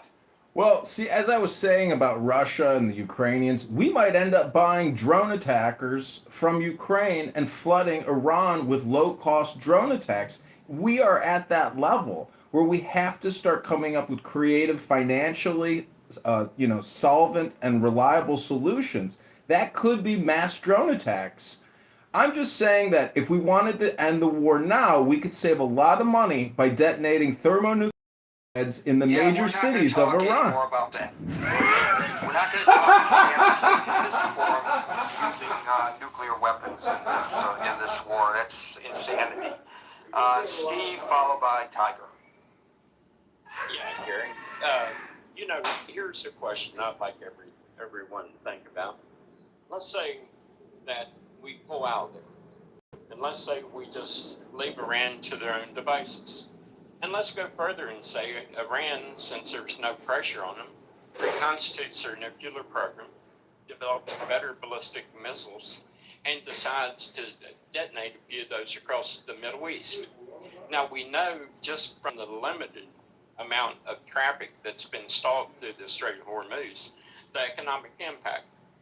Now, given that, and given the potential for nuclear strikes on more than one country in the Middle East, what do you suppose the economic impact on the world economy would be? Well, that's an excellent argument, but that's not the discussion at hand. The discussion at hand is specifically the reporting by the Washington Post and previously by others that we're weeks away from running out of money to prosecute or persecute this war, depending on what perspective. And you know why we are, don't you? You know why we're in this position. Just like in Fallujah. Instead of war is a messy proposition. And we had problems in Fallujah in Iraq. What did we do? We done the stupidest thing possible, tactically from a military point of view. We sent Marines in door to door, kicking down doors to try and root out some terrorists that had got some of our contractors. Now, it's the same thing in this war. If we'd been smart in Fallujah, what we would have done would ring the city of Fallujah with artillery and with tanks and with aircraft and drop pamphlets in there and told the people of Fallujah, you have 48 hours to come out and be inspected or we're going to level the city. They couldn't have inflicted one casualty on us, and we could have told them, look. Okay, again, that's a great suggestion if in hindsight and all that. But what does that have to do with the topic? Well, I'll tell you exactly what it's got to do with. What it has to do with, we face political pressure from the left because they know this is a winning argument for the midterms. We face political pressure not to put boots on the ground. And I've even seen people give this proposition, Iran's just kicking our butt. No, the only reason we're in this situation that we're in right now is because we've engaged in a little battle of ping pong with missiles and drones instead of using the full force because we have not got the political backing to go in and prosecute this war like it needs to be prosecuted. Are you making the same argument for nuclear weapons? No, I'm not. Because you said full force. No, let me finish my thought here because this is important. Who else is a major player in this? Israel. We should have went to Israel and told them we were going to form a joint group of boots on the ground in Karg Island and along the coast, strip Iran of their ability to do anything in the Strait of Hormuz, shut down their oil facilities, and go fully aggressive. As long as we're playing ping pong with them, we're shooting Patriot missiles and all these high-tech missiles while they're flying drones. We're playing their game. But if we would have prosecuted this because political, this is a political, not a military thing, and anyone with a brain in their head to think that Iran has the military might to stand up to us is insane. The only reason this is going on is because we are in a political war, as we always get into, like we got in Iraq, Afghanistan, and we're not unleashing the full power. We should go to Israel and say, look, we're going to take Karg Island. We're going to strip the coast away from Iran. We're not going to go full inland on an invasion. We're going to strip them down to where they have absolutely nothing that they can do. And we're going to take away this ability for them to do anything in the Strait of Hormuz. But instead of doing that, we're burning through money because we want to play ping pong with Iran, which is playing into their game. Anybody that's ever played athletics knows this. This is what you do. When you play someone in a sport or in a war, you force them to play from their weakest point. We're letting Iran play from their strongest point, and it's draining us dry. But as long as we got people sitting on the sideline like this guy saying, you know, in the Washington Post, trying to make these political snipes, or people saying, oh, you can't do this or that. And as long as we're constrained by that, instead of fighting a tactically sound military engagement that would strip Iran of its ability to do what they're doing, of course you're going to be in this position. Because you're not fighting from a military point of view, you're fighting from a political. Well, I even seen someone say, Egg says has won war and he's going to lose it. Are you serious? The only way we lose this war is political. It's not military. Anybody that was a military commander would say, you go in and you take the coast. You take Karg Island. There's another island down there where they get a lot of their stuff in that they take inland that supports their economy. You strip them of the ability to function as a nation. And you say, there, okay, deal with that. But instead, we want to sit there and play ping pong. We spend $1 million a shot. They spend whatever a low-cost drone is a shot. Of course they're going to win. But it's not tactically because they're militarily superior. It's because we as a nation do not have the kahunas or the political will to fight a war and prosecute it like it needs to be fought. And that's the bottom line behind all this. Well, I'm going to challenge you a little bit about that, because there were meetings up on the Hill, and the reporting is, and we talked about it yesterday, that both Democrats and Republicans felt that when Hexas et al. Went up onto the Hill to request $63 billion emergency appropriations for this war, that they're reticent to do so, not just the left that finds political advantage to this, but Republicans as well, because the administration, they said, failed to articulate exactly how they would expend that money. So, of course, Congress, it's their responsibility to determine what monies are appropriated, and they said no. And it's not just the Democrats, it's the Republicans as well, Steve. Gary, are you really telling me that if this thing falls apart, Hakeem Jeffries won't be the first guy to the mic just slobbering on himself about how badly we handled this war? Of course he would, but that's not what I just said. And I know it's not. You know, and sometimes I think I say things and I'm not very good at articulating. I think I'm pretty good at articulating, but that's not what I said. I said they ran out. They're running out of money. According to the Washington Post, they're weeks away from not being able to prosecute this war. Weeks. Okay. So said that they recently went up to the Hill to get support for over $60 billion of emergency funding that the administration felt that they needed. And both the Republicans and the Democrats are reticent to do so. Now, maybe for the Republicans as well. Maybe for the Republicans as well. Okay, Can I say it? Go ahead. Maybe for the Republicans as well. It's a case of Go ahead, I'm sorry. Maybe for the Republicans as well. It is a case of they're looking at the midterm elections and they don't want to appropriate any more money before the midterms. I don't know their reasoning. Well, of course it is, But I Gary.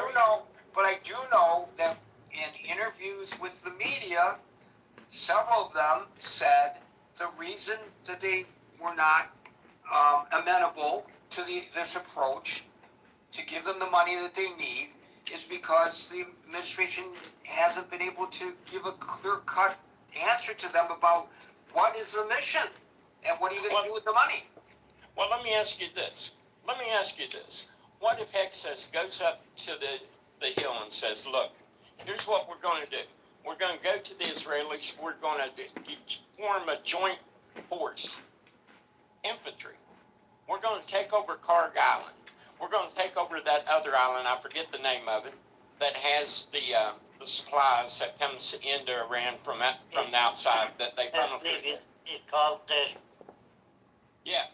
Okay, we're going to do that, and we're going to further take strategic spots along the coast so that we impede their ability, and this is going to be probably 100,000, 200,000 men. But we're going to go in, we're going to put our boot on their neck, and we're going to make them say uncle, and we're going to take control of that strait. That's our plan, Congress. Are you down with that? And I guarantee you, there's not one Democrat, and probably very few Republicans, sitting on the Hill that has the political will to match the military competence that needs to be engaged in order to do this. Of course he's going to dance up there because he can't shoot with them straight because they're a bunch of weasels that doesn't want to face reality about what it would take to win this war instead of playing ping pong with missiles across the Strait of Hormuz. You can't win a war like that. You're playing into their strength.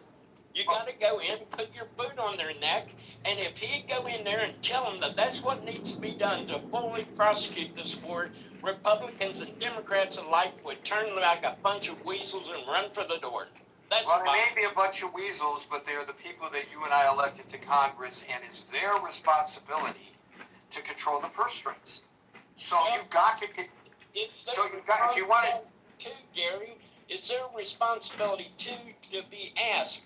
Okay, let's say we do nothing and we allow Iran to reconstitute, and that area of the world that is so important to world economy, they set off a couple of nuclear weapons in the Middle East and it turns into chaos, and then the world economy collapses. Are you ready for that? And they would not have a thing to say. They weasel their way out. That's the reality of what we're dealing with. That's the reality of what they're unwilling to face, and that's the reality of why we're sitting here playing ping pong across the Strait of Hormuz instead of facing the military situation the way it needs to be faced and prosecuted the way it needs to be prosecuted. And until we do that, just like in Vietnam, we'll have someone like Jane Fonda in North Vietnam when our bombing campaign was actually taking an effect on them, standing there crying about how bad the United States is. Let me tell you, war is bad. You got to tactically think it through, and you got to prosecute it tactically in a way that's advantageous to us. And if you sit there and play another guy's game, of course you're going to lose. That doesn't mean you're weak militarily.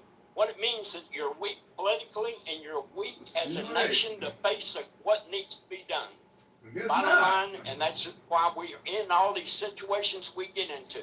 So why do you reckon that? Why do you reckon that the president didn't take Steve's advice? I'm not saying it sarcastically, because presumably the military experts at the Pentagon would have said, "This is what we have to do, Mr. President." Why do you reckon he didn't do that in the beginning? Well, because, Gary, he knows that he's facing a midterm. He knows he's got the political left nipping at his heels. He knows people like in our own chat that every time something goes halfway wrong, will sit there and blow it out of proportion to something that tactically is not what it is. He knows he's got a group of Republicans that don't have the spine to see this thing through like it needs to be done. War is an ugly thing. You got to prosecute it like you're mean to win it. You can't play around with it. You can't play ping pong and think you're going to win these kind of things. And So, if he so went you to Congress, suggesting the president Salute! went in with a losing strategy nonetheless? well, he went in, he thought he could play that game of ping pong. He thought he could decapitate the leadership and he could get out and wouldn't have to face the song and dance. But guess what? The Iranians were resilient. And now the reality of militarily what should have been done in the beginning is staring him in the face, and he has to go in front of a Congress that doesn't have the will or the political kahunas to say, hey, look, this problem needs to be solved. If it's not, in 20 years, the whole Middle East economy could collapse and could take the world economy with it too. And we run and hide from it, and we wonder why we elect these people. That's it. That's all I can say about it, because it's got me fired up. So you're suggesting that we are in this mess or quagmire, whatever terminology you want to use, because the President of the United States, the Commander-in-Chief, miscalculated. Not because of Congress. Because remember... Well, I'm saying he probably thought that he might be able to get away with this. But he probably was told by his generals, look, if Plan A don't work, you might have to go to Plan B. And Plan B is not the plan that is palatable to the congressman, and it's not even palatable to the citizens of this country, that if you believe this is a justifiable war, that you can't even absorb $4 a gallon of gas. I don't like to pay it, but if I thought that paying $4 a gallon for gas right now would save the Middle East from going into a death spiral and take the world economy with it, and my kids 20 years later wouldn't have to face it, yeah, I'd be willing to pay that $4 now to get them out of the mess that may occur in 20 years. This is insanity at its highest level. So, if I recall, and correct me if I'm wrong, there was a great deal of frustration in Congress that the president started prosecuting this, claiming that he could do so without their approval for 60 days under the law, without seeking the advice and consent of Congress. So he unilaterally went in there and tried a strategy that failed. And now you want to blame Congress because that strategy failed? He's the one who extended, he's the one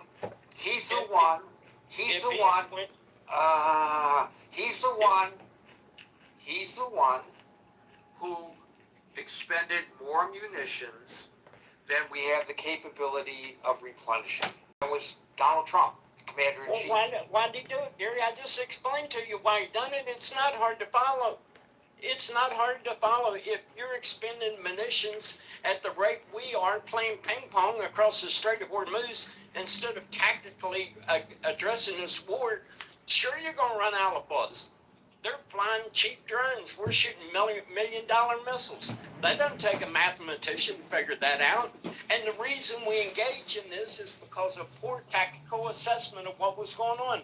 And in the beginning, when he decided to do this, if he had went to Congress and told them what he was going to do, with Congress' full knowledge of the potential of what Iran could do to the Middle East and vis-a-vis the world economy, they would have said no. So that's where we're at. Well, that may be, but he didn't, in his mind, need to go to Congress, and he didn't go to Congress, and he followed the path that he followed, and he failed. So we are where we are. What tactically in the whole analysis that I've just laid out to you is incorrect? What is wrong with Israel joining with the United States to take Carg Island? Could there be casualties? Yes. Was there casualties in World War II? Was there casualties in the Civil War? Was there casualties in the Korean War? There's always going to be casualties. Right, but we're not discussing. You've got to ask yourself, is it justifiable? Right, but that's not what he decided to do. He took a different tactic that failed. So the reason we are where we are today, because he probably knew, as you know, that there are a bunch of weasels, to use your terminology, in Congress, and he could never get the money that he needed. So he had to be successful in the first 60 or 90 days, depending on how one interprets that authorization that the president could do so unilaterally, and he miscalculated. So He miscalculated what the Iranian people would do, but he calculated into this the political will of the Congress to address the situation in the Middle East. Now, you know, hey, if we pull out there tomorrow, we're going to have everyone saying, well, Pete Hegseth doesn't know how to run a war and Donald Trump is incompetent, blah, blah, blah, which totally misses the point of how we prosecute this war and why.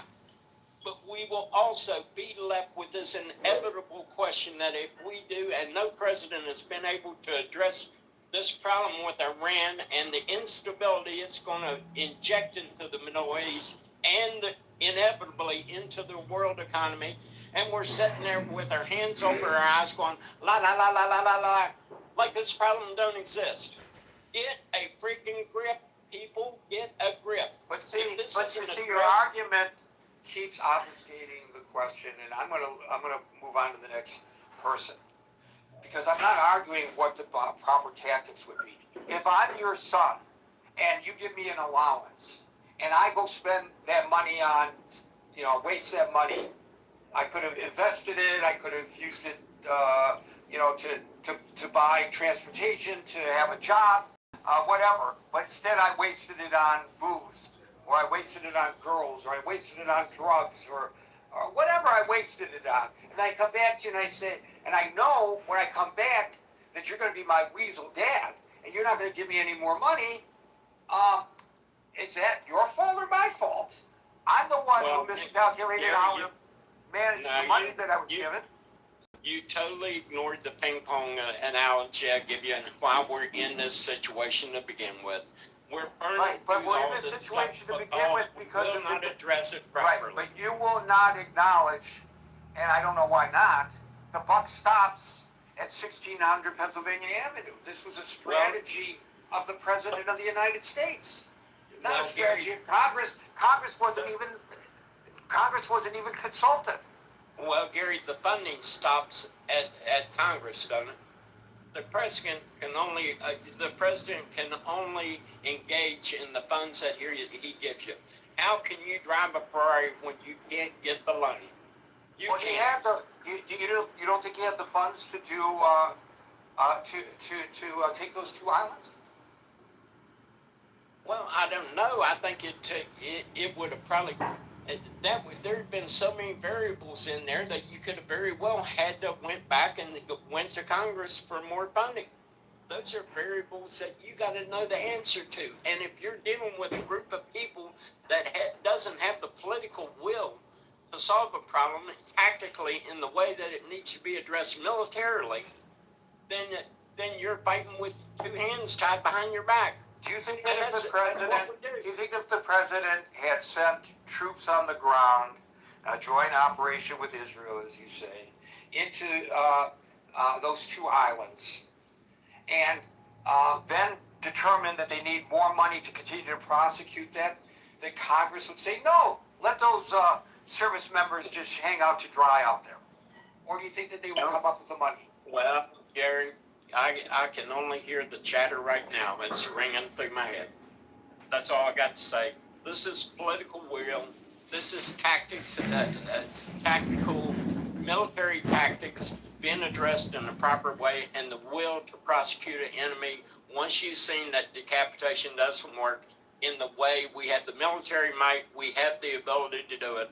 We lack the political and civil will to prosecute a problem that eventually is going to blow up in everyone's face. And when it does, I may not be here, but when it does, I don't want to hear anyone cry about it, because everyone knew it was here.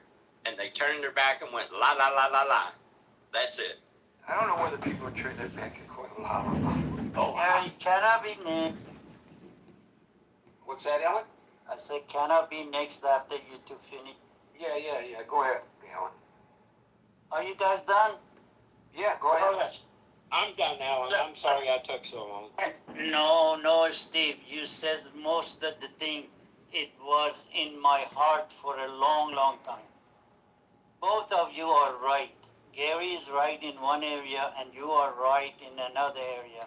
The only thing we're missing in here is They have element inside our government. They have element all over the place, and we don't have shit over there. They can help us. And these people, you think Iran didn't know it's going to get to this place? These mullah, they didn't know it's going to get to this point. They didn't know the Congress is going to fight the president. President is going to fight the Congress.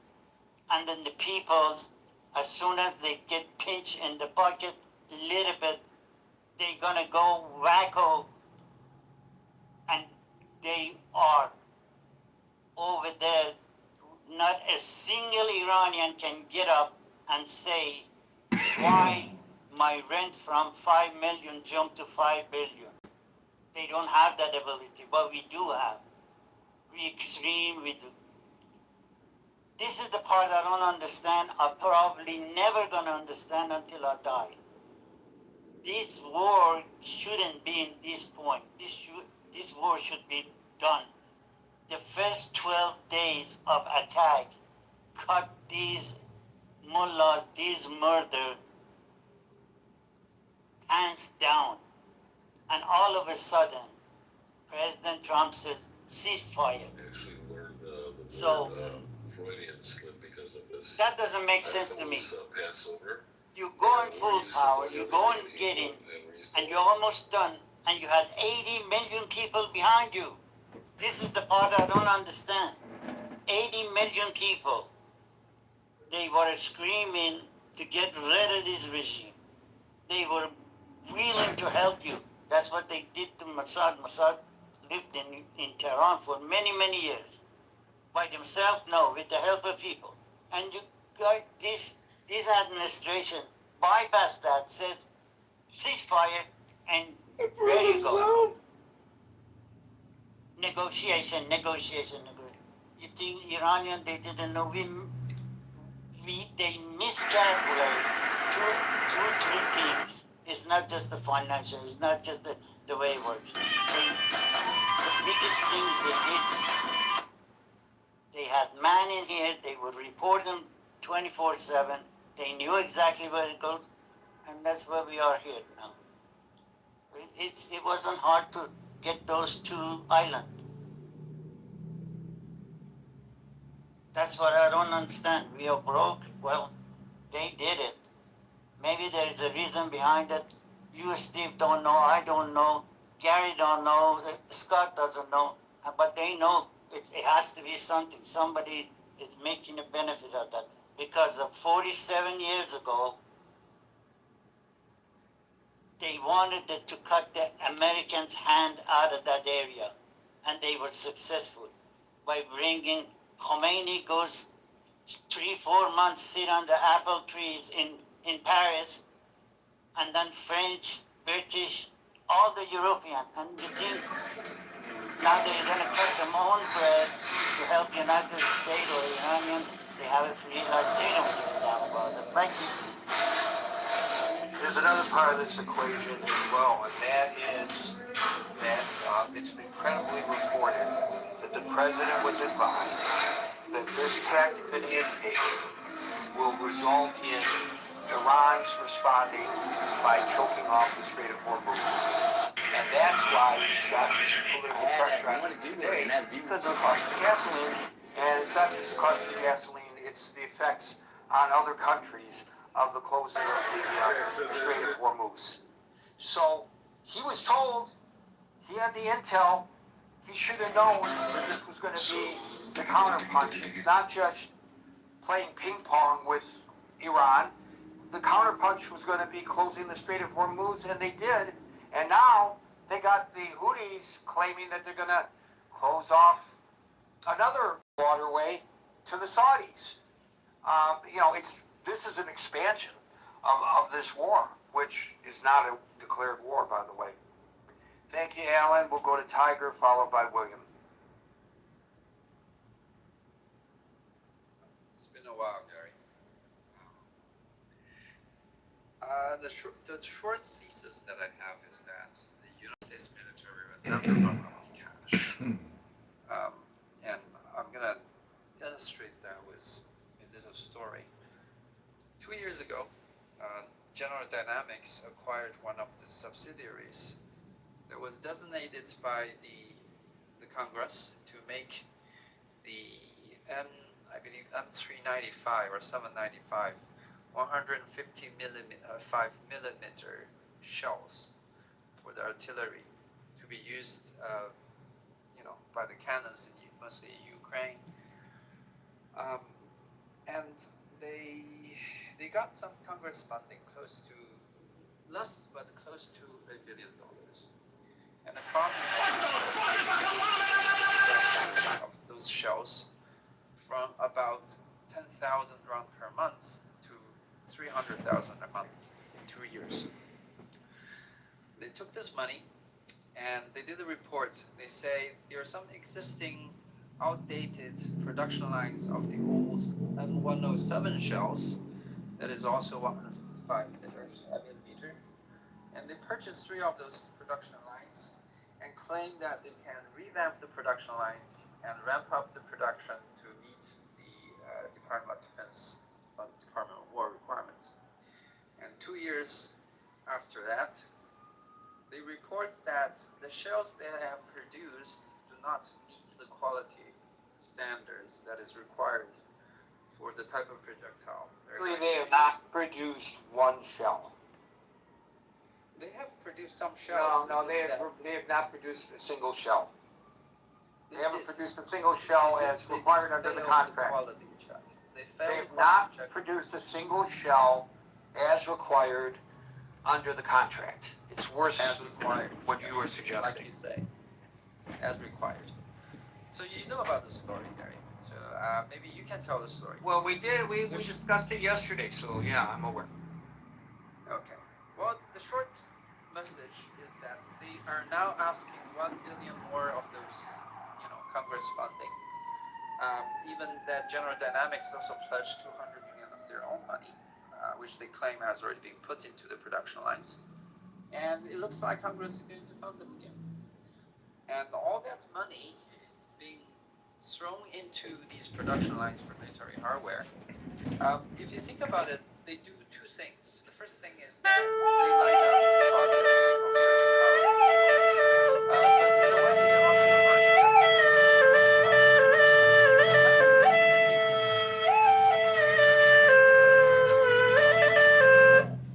of these wars. I think one of the goals is to use the war as an excuse not only to enrich some people, but also to try to increase the productivity of the United States industrial base. And despite the fact that they have produced no usable shells after close to $1 billion of funding, in a way they're achieving that. And despite the fact that the United States is $40 trillion in debt, it is clear since the United States has the power to create liquidity out of nowhere, and when they get injected into the U.S. economy, stuff that get parked in the U.S. assets, that will basically show up as appreciation of the U.S. stock market. Everybody is happy. People are getting rich. Economy numbers will look good. It's an afterthought what happens in Iran, in a sense. It's also an afterthought of this administration, at least, what will happen in the long run to the U.S. debt. And I think that's something that the American people should really be vigilant about. And after all, my assessment is that the Iran war, regardless of the results, will not advance U.S. As long as I know that you're listening, John, I just want to share with you why I'm confused. So you can just listen. We said, I don't know everything. I admit it. Especially when it comes to normativity. I don't even understand normativity, to be honest. But I had to look up what does non-normative mean with respect to wrong. And apparently non-normative just means anything that simply describes, as you said, and I understand that part, describes, observes, or presents facts without Oh my god, Jacob cut his hair and took a shower. Smelling like roses. Hello? Try reading a book. Sometimes reading a book is extremely useful. Thank you, Tiger. William, followed by Andrew. Okay, I've got about 5 points, and some of them are brief. One of the things was cameras. We have plenty of cameras mounted on the various military platforms that we're deploying, and we've got satellite footage and all kinds of images. So if we wanted to deploy or educate the public with those images, we certainly have the material capacity to do so, and probably have safety images. Well, let me just interject by saying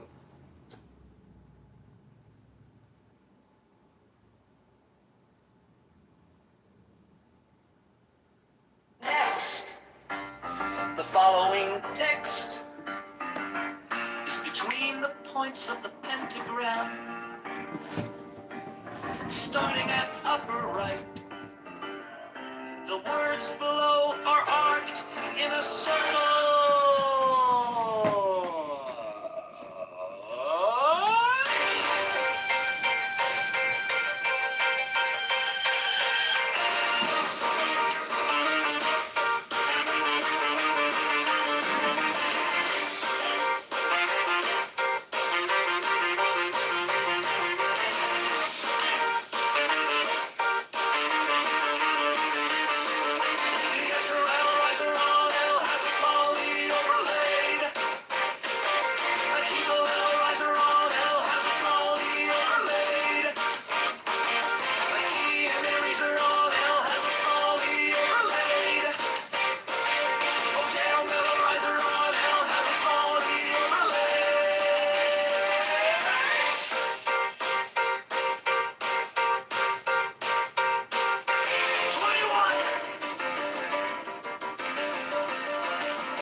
Now ye shall know that the chosen priest, that ox of infinite space, is the prince, priest, the beast, and in his woman called the Scarlet Woman is all power given. They shall gather my children into their fold. They shall bring the glory of the stars into the hearts of men.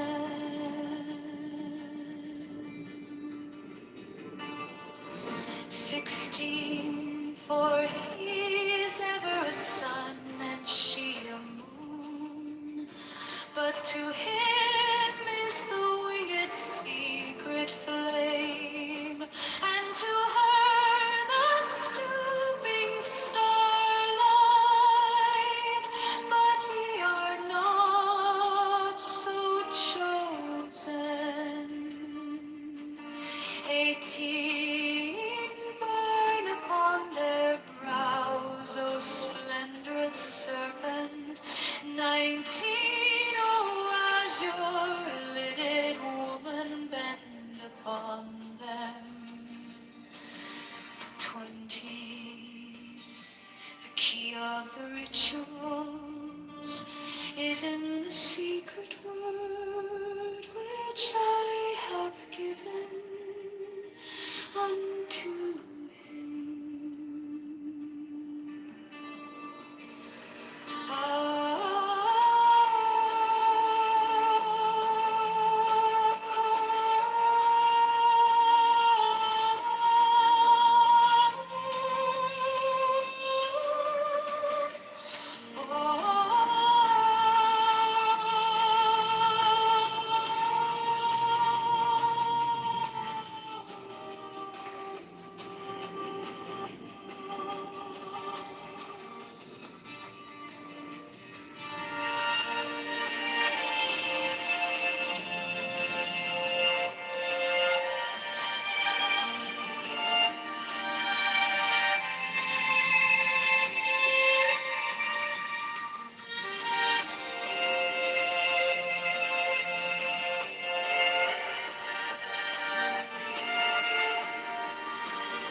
these are fools that men adore, both their gods and their men are fools. 12 come forth, O children, under the stars, and take your fill of love. 13, I am above you, and in you my ecstasy is in yours. My joy is to see your joy.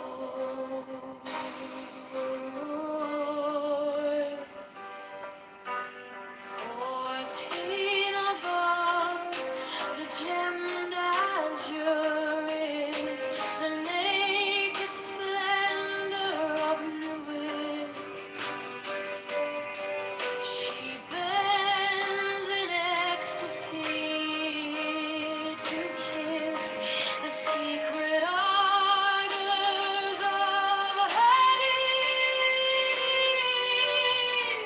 The winged glow, the starry blue, are mine. Awaketh Nahon soon. My joy is to see your joy.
was waiting for a sign to start, like a map drawn out in the dark.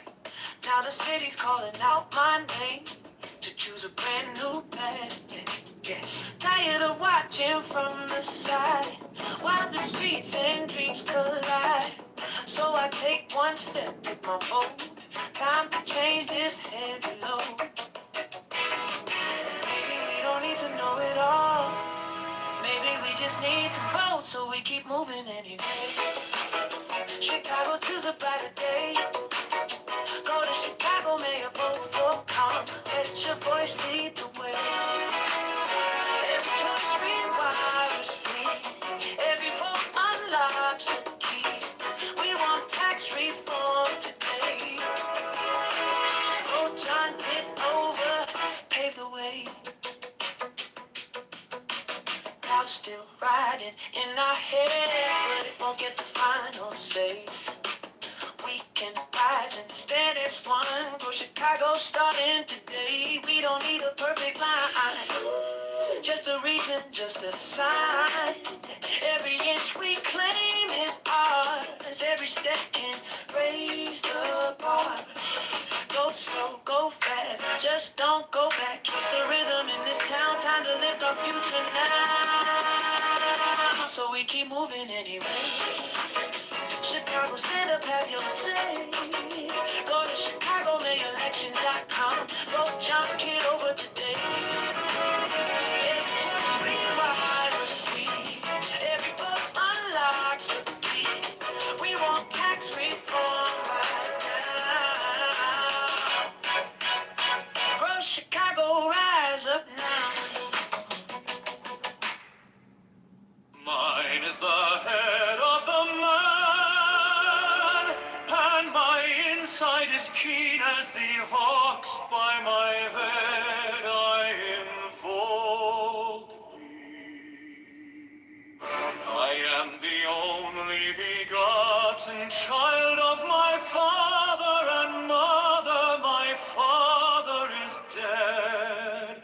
My mother bore me with labor and pain and fear.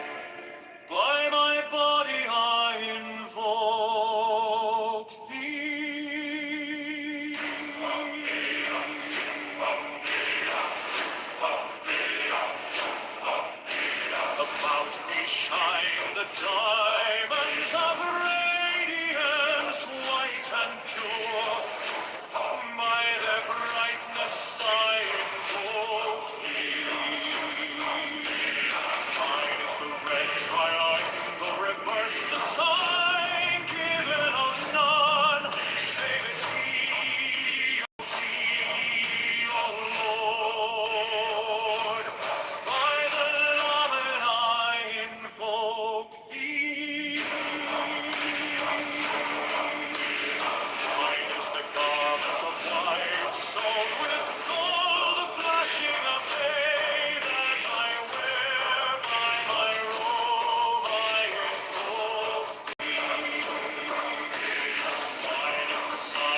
my sword of revenge, let it strike at thy cheek.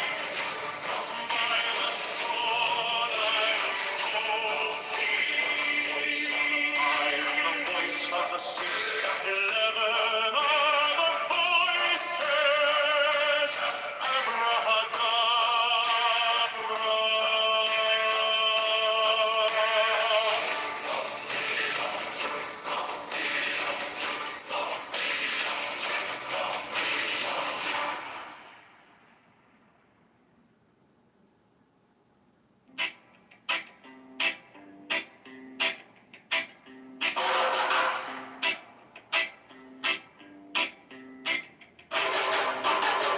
Mine is the head of the man, and my insight is keen as the hawks. By my head I invoked it. I am the only begotten child of my father and mother. My father is dead, my mother bore me with labor and pain and fear. By my body I invoked it.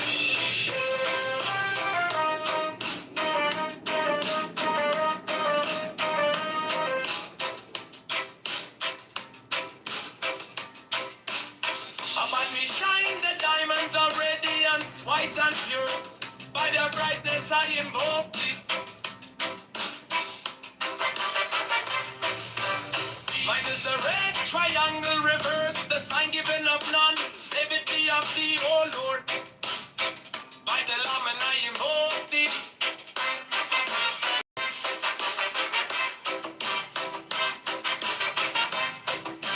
Free mine is the garment of white, sewn with gold. The flashing of eye that I wear by my robe, I invoke thee. Mine is the sign of a puppets and typhon. By the sign I invoke thee. For mine is the turban of white and gold, and mine the blue vigor of the intimate air. By my crown I invoke thee. My fingers travel on the beads of pearl, so run I after thee in thy car of glory. By my fingers I invoke thee. I hear the wand of double power in the voice of the master. Abrahadabra, by the word I invoke thee. Mine are the dark blue waves of music in the song that I made above to invoke thee. Strike!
provocation concludes. Therefore I say unto thee, come thou forth and dwell in me, so that every spirit, whether of the firmament, or of the ether, or of the earth, or under the earth, or dry land, or in the ether, or flowing air, or of rushing fire,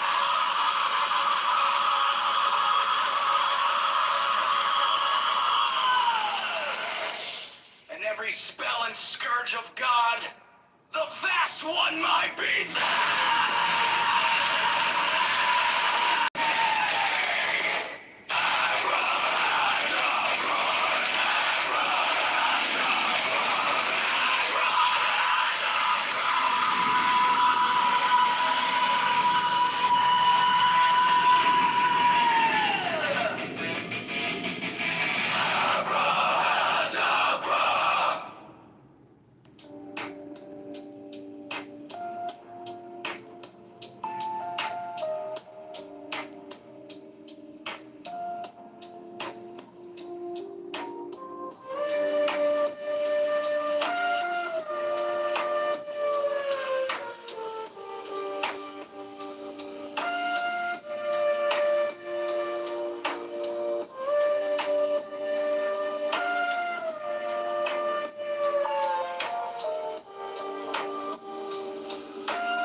anybody else hear that definition? What y'all?